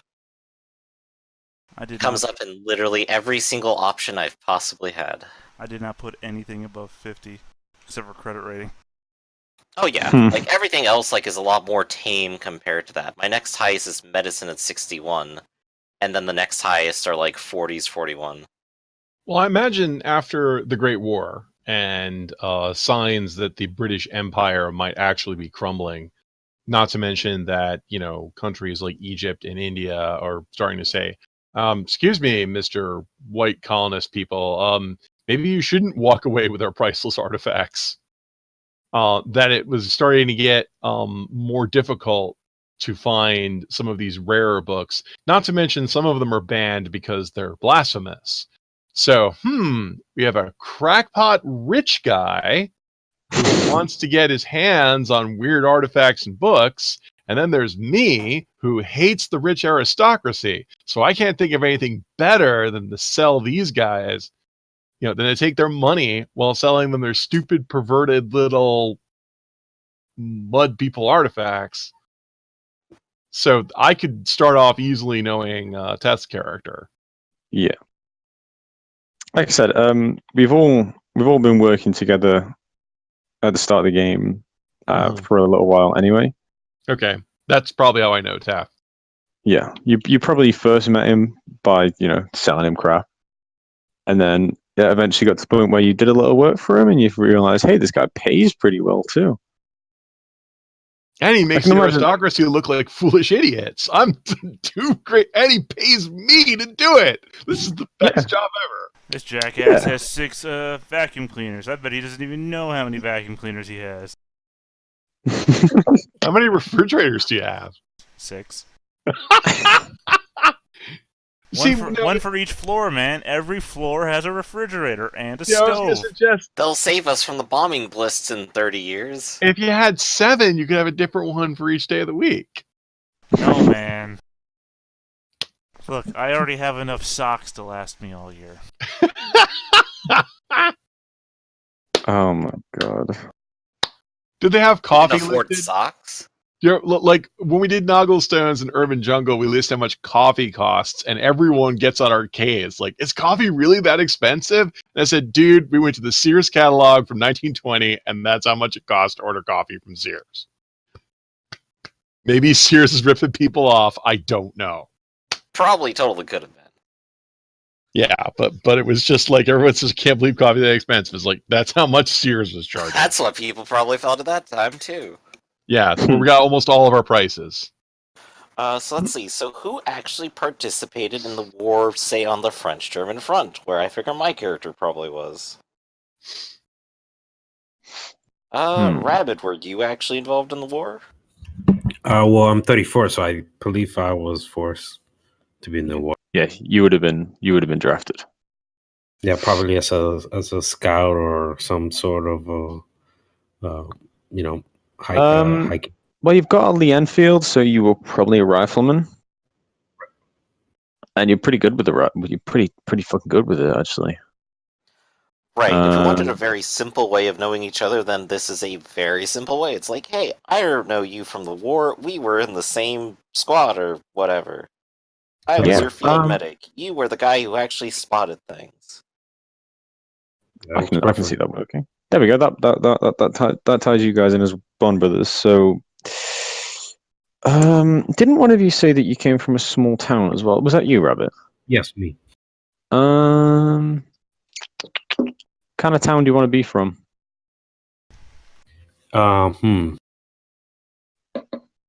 Maybe a place where there's really the crime. There's no crime. It's just people dying because they get stuck in bad places or they get attacked by it. So I'm not really sure where a place like that would be. There you go.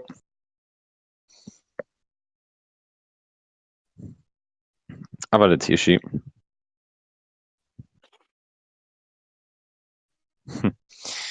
Yeah, I've put Stoke-on-Trent. It's a small town. There's not really much crime there. Most deaths would have been like natural, or people getting trapped, or people being like mauled by a deer. Okay, cool. Where is that again? It's in the West Midlands. That is Stoke-on-Trent. By the way, I've added. Where will we be in the game? The sessions will be taking place in London. Okay, so I just want to know where I should put residence. Hmm. That's funny. I was just putting myself down as birthplace is in St. Giles or Giles. I don't know how you pronounce it. St. Giles. Yeah, it's part of London. Nice. Yeah. I'm telling you where it is. That's funny. I know, yeah, I'm from fucking Britain, man. Yeah, I hear you're from somewhere around where they make Rolls Royce. Yes, I'm actually from Stoke-on-Trent, I heard where that somewhere. How you spell that? Sunken strand. Stoke-on-Trent. I've added to your sheet, Rabbit. If you look at your birthplace, I've added it on. Okay, cool. Actually, no, wait. The 1920s, it'd be Stoke-upon-Trent, wouldn't it? Yes, it'd still be called Upon. So it'd be Stoke-upon-Trent. Not that I actually want to get into a fight, but I'm just going to click this button to see how this macro rolls.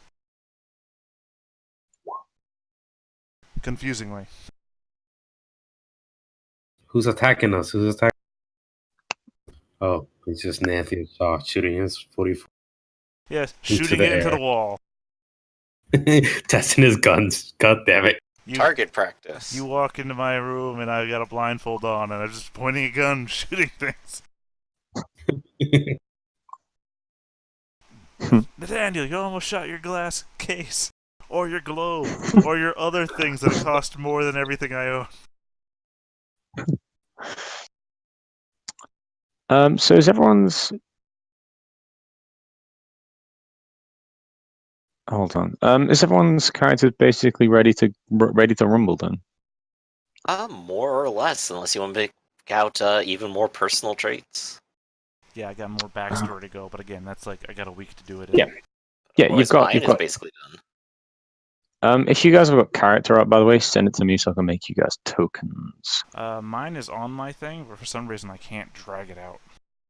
You sent it me, haven't you? Yeah, I should be able to just drag it off of here, but when I do... I'm gonna go with this ugly mug. When I do, it turns into that.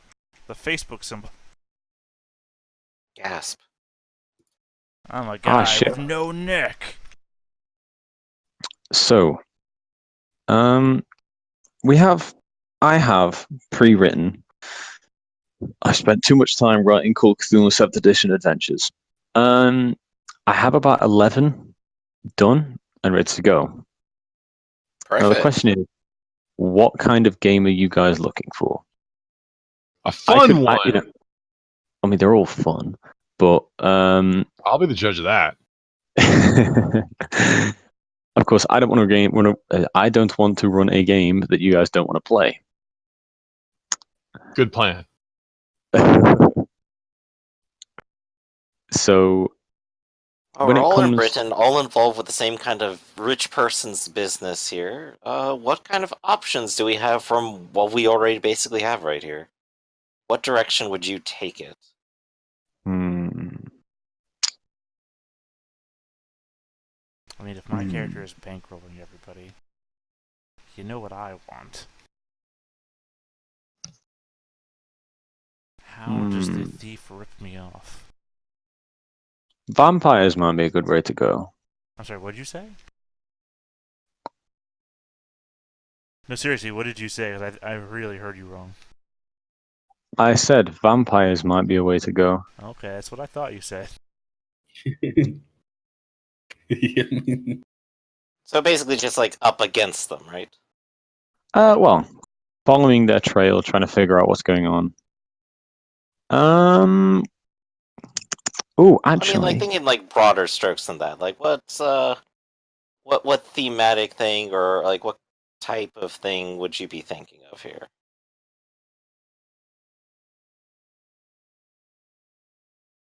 What again? Like, what kind of options are you trying to narrow down for like us to kind of think about? Okay, I've got one. I've got it. Yeah, no, this is perfect.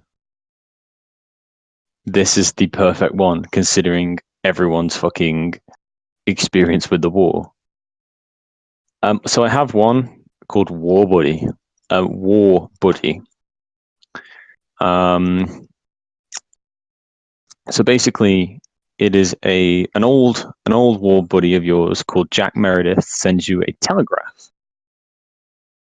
From a small village, small fringe town. basically explaining loads of really cryptic and horrible stuff, and he basically ends it with explaining that he's going to go kill someone because they've become a god. Ooh. And then you guys have to go investigate this and find out what's actually happened. I just so happen to have a French war buddy, so it works perfectly there as a hook. Yeah, your experience with the war was that flintlocks and things like that.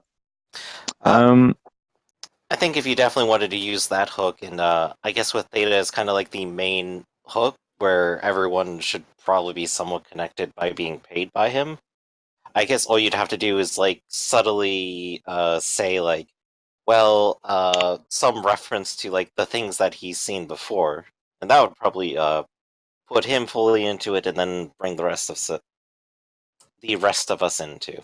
I need to learn to say words.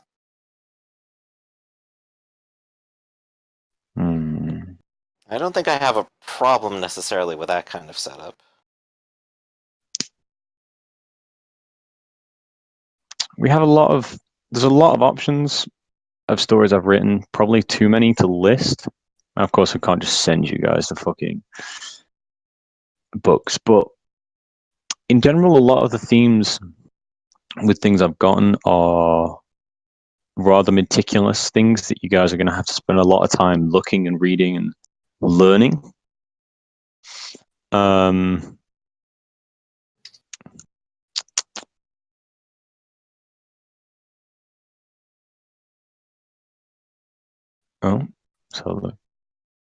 Preserve the environment, keep your opinions to yourself, rules are meant to be broken.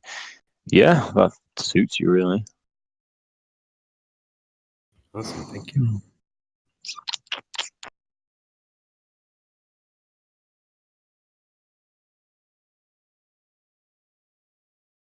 Keep your opinion is more like he's a follower rather than leader. Mm-hmm. So he might think you're doing something wrong, but he probably won't tell. I'm not going to do Desperate Depths because it wouldn't make sense to put you guys on a submarine. Here's Yeah. the plot hook. Theta's character buys a submarine and goes, "Hey guys, let's go on my submarine." It's like the first scene of the movie. I Like, call it- what the fuck is doing a submarine? I call it the Nautilus. It's like we've had like Wouldn't that 7 just be movies. like a perfect in media res opening? I think You're I all can, on Theta submarine. Nobody questions it. I think I can reach Panama in 20 parsecs. No, we're Fast and the Furious movie where they just end up doing random ass shit that you're like, wait a minute, was this a car movie? Oh yeah, we started off as a serious dark depths campaign, and somehow we've jumped the submarine into the 15th story of a building. Okay, I've picked the one we're going for. Excellent. Awesome. So,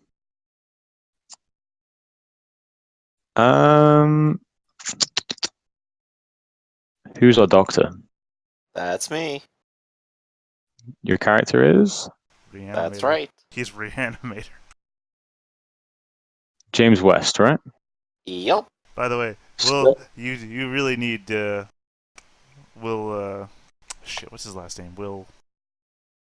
The only other famous person who uses James West is his name. Come on, man. The lead character of the Wild Wild West. Yes, Will. Yeah, his name is James Smith. West. Will Smith. Sorry. Well, Will Smith in the movie, yeah. Yeah. Well, I didn't watch the TV show, man. Alright, so Wild Wild West and the Reanimator movies are now canon to this universe.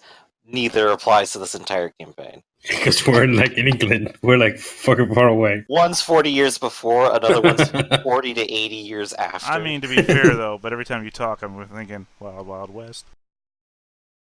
Where is the will center of the brain? Wild Wild West.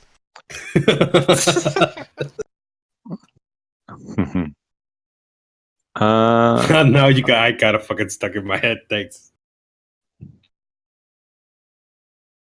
Okay, so the adventure hook is that an old friend of yours, Mr. James West, Clarence McDougall, has sent you a troubling letter that reads as follows. I hope this letter finds you well. I apologize in advance for my brevity, but the pain I am now suffering moves me to get right to the point. As you know, I journeyed to Scotland some months ago to conduct gynecological research on my family. My research went well. Genealogical research. Did I say gynecology? Sorry. That's something different. Oh my goodness. I didn't want to say anything. This is a very different adventure than I was expecting. You know what I meant. Then I met with a terrible disaster. At first, I doubted the true horror of my experience, but at this time, the truth is undeniable. I must ask your help in this matter, for I feel that you might as well be my only salvation. Sincerely, Clarence McDougall. And I assume this has a place to meet a match, or like his current residence or something of like to follow up with, right? You know where he went. He's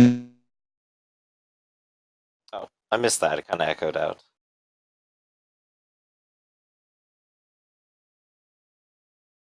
Oh no, is my net dying? No, his did. Sounds No. Sounds like his net died. I was scared because everyone got quiet. Well, yeah, but I mean, we're not connected, so why would ours be fine? I'm no closer to you than I am to Raph. I always got to test. You never know when spooky stuff is happening. Spooky stuff.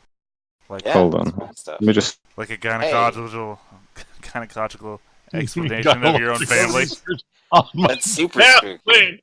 It's like, whoa, I'm not gonna judge your family, dude. Man, 1920 science is weird. At least they're not measuring the size of their skulls or anything. I Well, do love Really Krieger. into that. Tilting of the womb is still a thing in this period. So, but yes, I'm assuming, Nathaniel, your interest would be based simply upon the fact that something strange is going down. Yeah, something strange going down in my neighborhood. Yeah, Norman and Kingsley, you guys are just getting paid to follow Nathaniel, so... Wait, somebody's playing Ben Kingsley? So my name is Kingsley, Rabbit's character. I thought you said Ben Kingsley, so I thought somebody might have the character image of Ben Kingsley. Oh, no. That would have been amazing. My name is Kerman. Kerman what? Kerman Laplaciere. Wow. You can just call me Kerman. You know, at some point. You're a very, maybe, like Lupin the Third type character? Yes, except I'm not stylish, and I'm a remorseless killer. Oh, so like, the bounty hunter from Helsing. Sure, let's go with Well, he was a French bastard as well. Who just took jobs for money, but they turned to be killing people. They pay the most money when you're killing people. They ask me I can put a price on human life, and I say just take the cost of bullets and multiply by 5. Well, that's extremely cheap. So is life. Yes, that's why I hire you. Because you are very cheap. Yeah, you got all this money. You got like 6 refrigerators. Look, every floor needs a refrigerator. I'd say it's great that, you know, when I come over your house, your beer is always cold, but it's Britain, so we drink this warm for some reason. Look, man, every floor has a vacuum cleaner. Yeah, you've got a nice place. I mean, don't get me wrong. Every man. floor has a washing machine, a refrigerator, a gas range. I forget, what do the aristos call their man caves? Like, you've got to have like a parlor where you've got like dead animal heads on the walls and paintings stolen from I'm not a great white hunter. No, well, but I guess it would be called parlor then, wouldn't it? Yeah, your parlor. We have to have some dead I thought you animals. were They aren't saying yours. den. Yeah, there's like dead animals. I mean, you didn't kill them. They're probably like hundreds of years old. And you've got like Renaissance era paintings. You've got a big billiards table. And like there's that separate smaller table that has the big wooden globe on it. And then we have the big armchairs that we can sit in while we smoke our cigarettes. I do have boxes of cigars. I do have a big wooden globe. I didn't buy the billiards thing because I couldn't find a billiards table, only billiards balls and sticks. And it's like, well, what am I gonna do? Play it on the floor? I do have. That's hilarious. That's why I love these old school games. They bothered to put in the billiard tables, billiard balls made of real ivory. But I do have like multiple boxes of dominoes, playing cards, a Ouija Yeah, board. I have chess sets. Yeah, I love coming over your place. Your place is awesome. Yeah, I got the phonograph. We can listen to music. I Yeah. got film kits. I got commercial cameras. I got a player piano. Yeah, so when you say we have to go up north to Scotland, also I'm thinking like, I actually kind of like you, and I'm thinking we shouldn't send like, old war colonel here up to Scotland because they'll fleet if he doesn't get beaten up by some stray street gang or whatever. Plus, I hear they're doing. I mean, yeah, I would totally. I would drive you up. Are we gonna take your car? I haven't yet done the math to see if I can afford the Phantom one yet.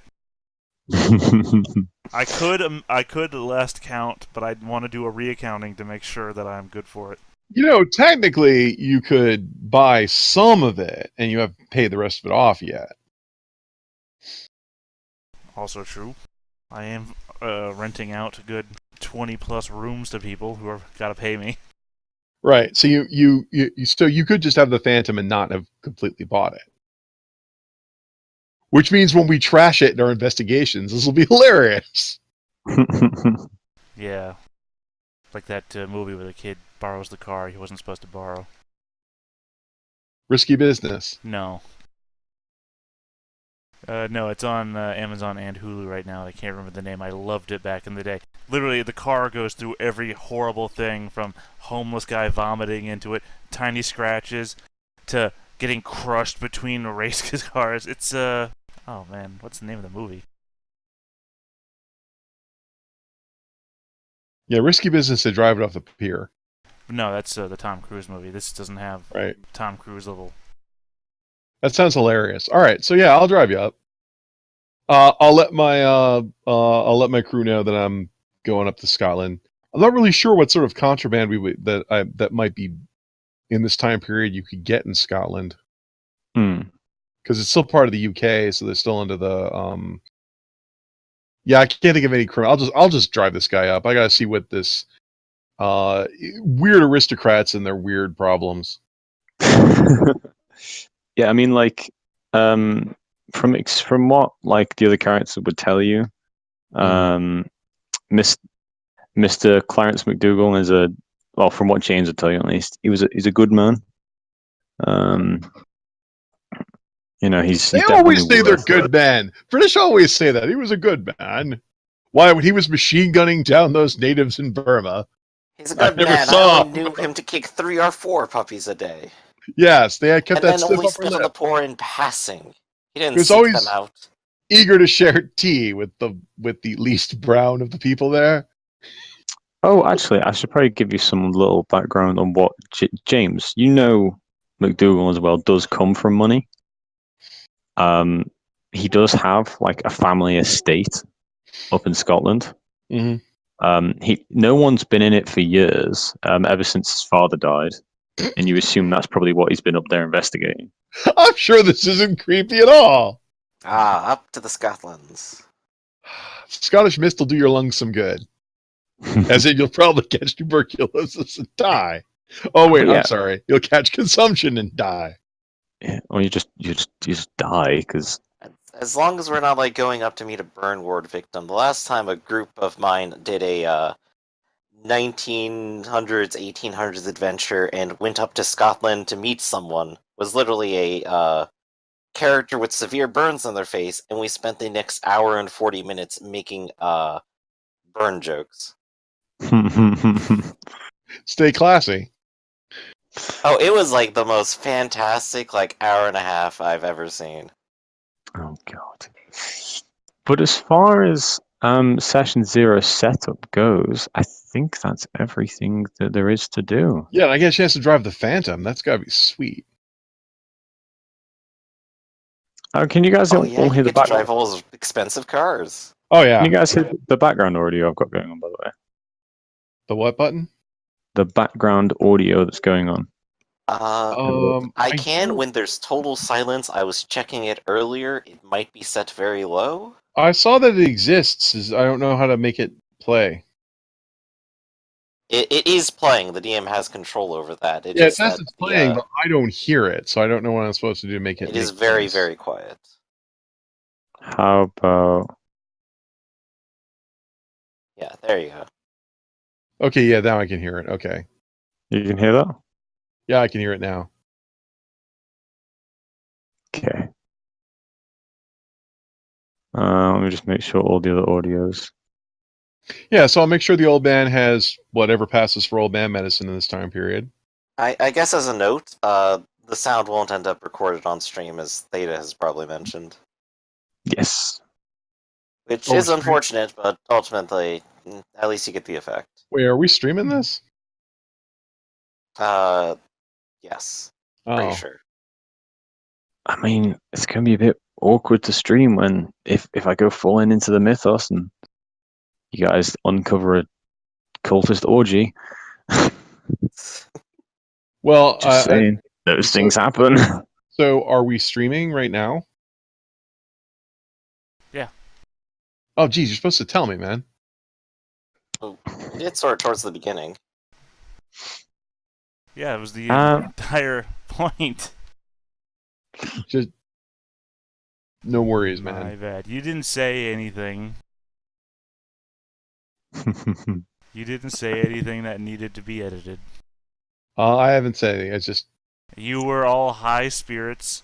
No downing on anything. Not that you would have. I'm gonna shut up now.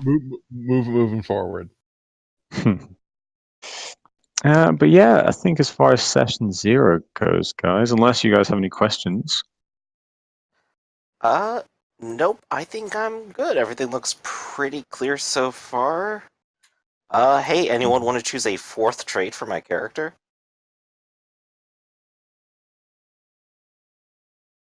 What do you have?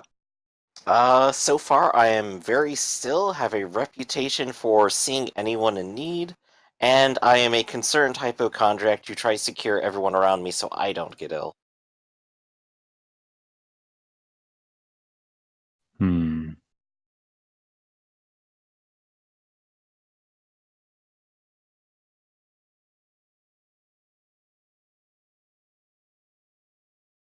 Yeah, after like just writing everything else, I'm just like, I'm not sure what else is left to be said.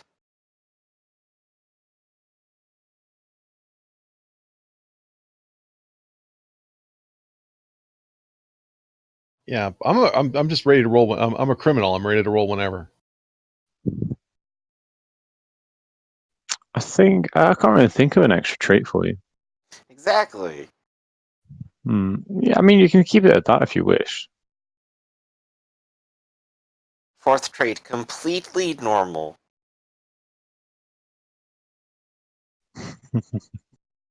Yeah, just I guess in between the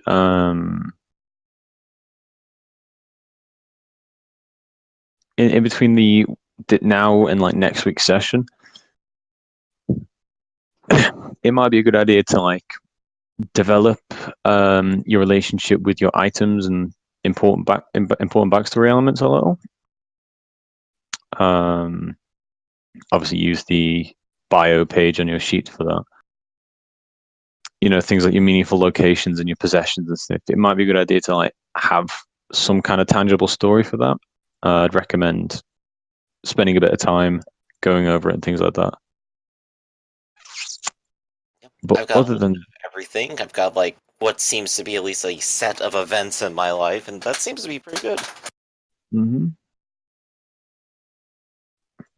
Alright. So I'm good. Okay. But yeah, as long as there aren't any other questions, I think we are for this week done and dusted. Oh, is Rabbit gone again? He's been out for a little while. He hasn't regained control or power, I suppose. Oh damn. Which is incredibly unfortunate for him. I feel his pain. I guess that's the issue with living in America or wherever he lives. Oh man, I think the Call of Cthulhu layover looks so cool. The stream overlay. Yeah, it's always some effort put into it by Theta. It always comes out nice. How do you pronounce what should I call our lovely host? Is there a name that he's called by? Because he's just got a symbol. I'm pronouncing it Teth. Is there a name that he's called by? Because he's just got I've heard Theta, and I've been going with Theta for a while. Mm-hmm. Hmm. He hasn't corrected me for saying Teth. Well, you called me a bunch of names, so Just don't call you late for dinner. Okay, I'm sure. gonna call you a bunch of names now. I'm not even following our host on Twitch. There you go, host. Have a Twitch follower. I didn't even realize I wasn't following you. How dare I?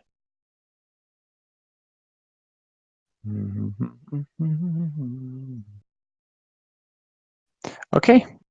So yeah, that is us for the week then, guys. Thank you for coming to session 0. Okie doke. Thanks for setting us all up, and look forward to running. I look forward to putting you through the adventure. I need to change the Roll20's name as well now. I think this adventure is definitely going to be relevant to all of your fears. Hey, excellent.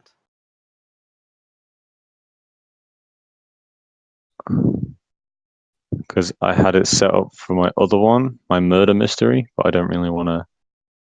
I don't really want to do the murder mystery now because I've done that too many times. Murder mystery. Bring the body to me. I'll figure this all out instantly. So it is now called Call of Cthulhu, the Dark Well. Gasp. Alrighty then. So I'll see you guys next week then. Alright, see you next week. Bye.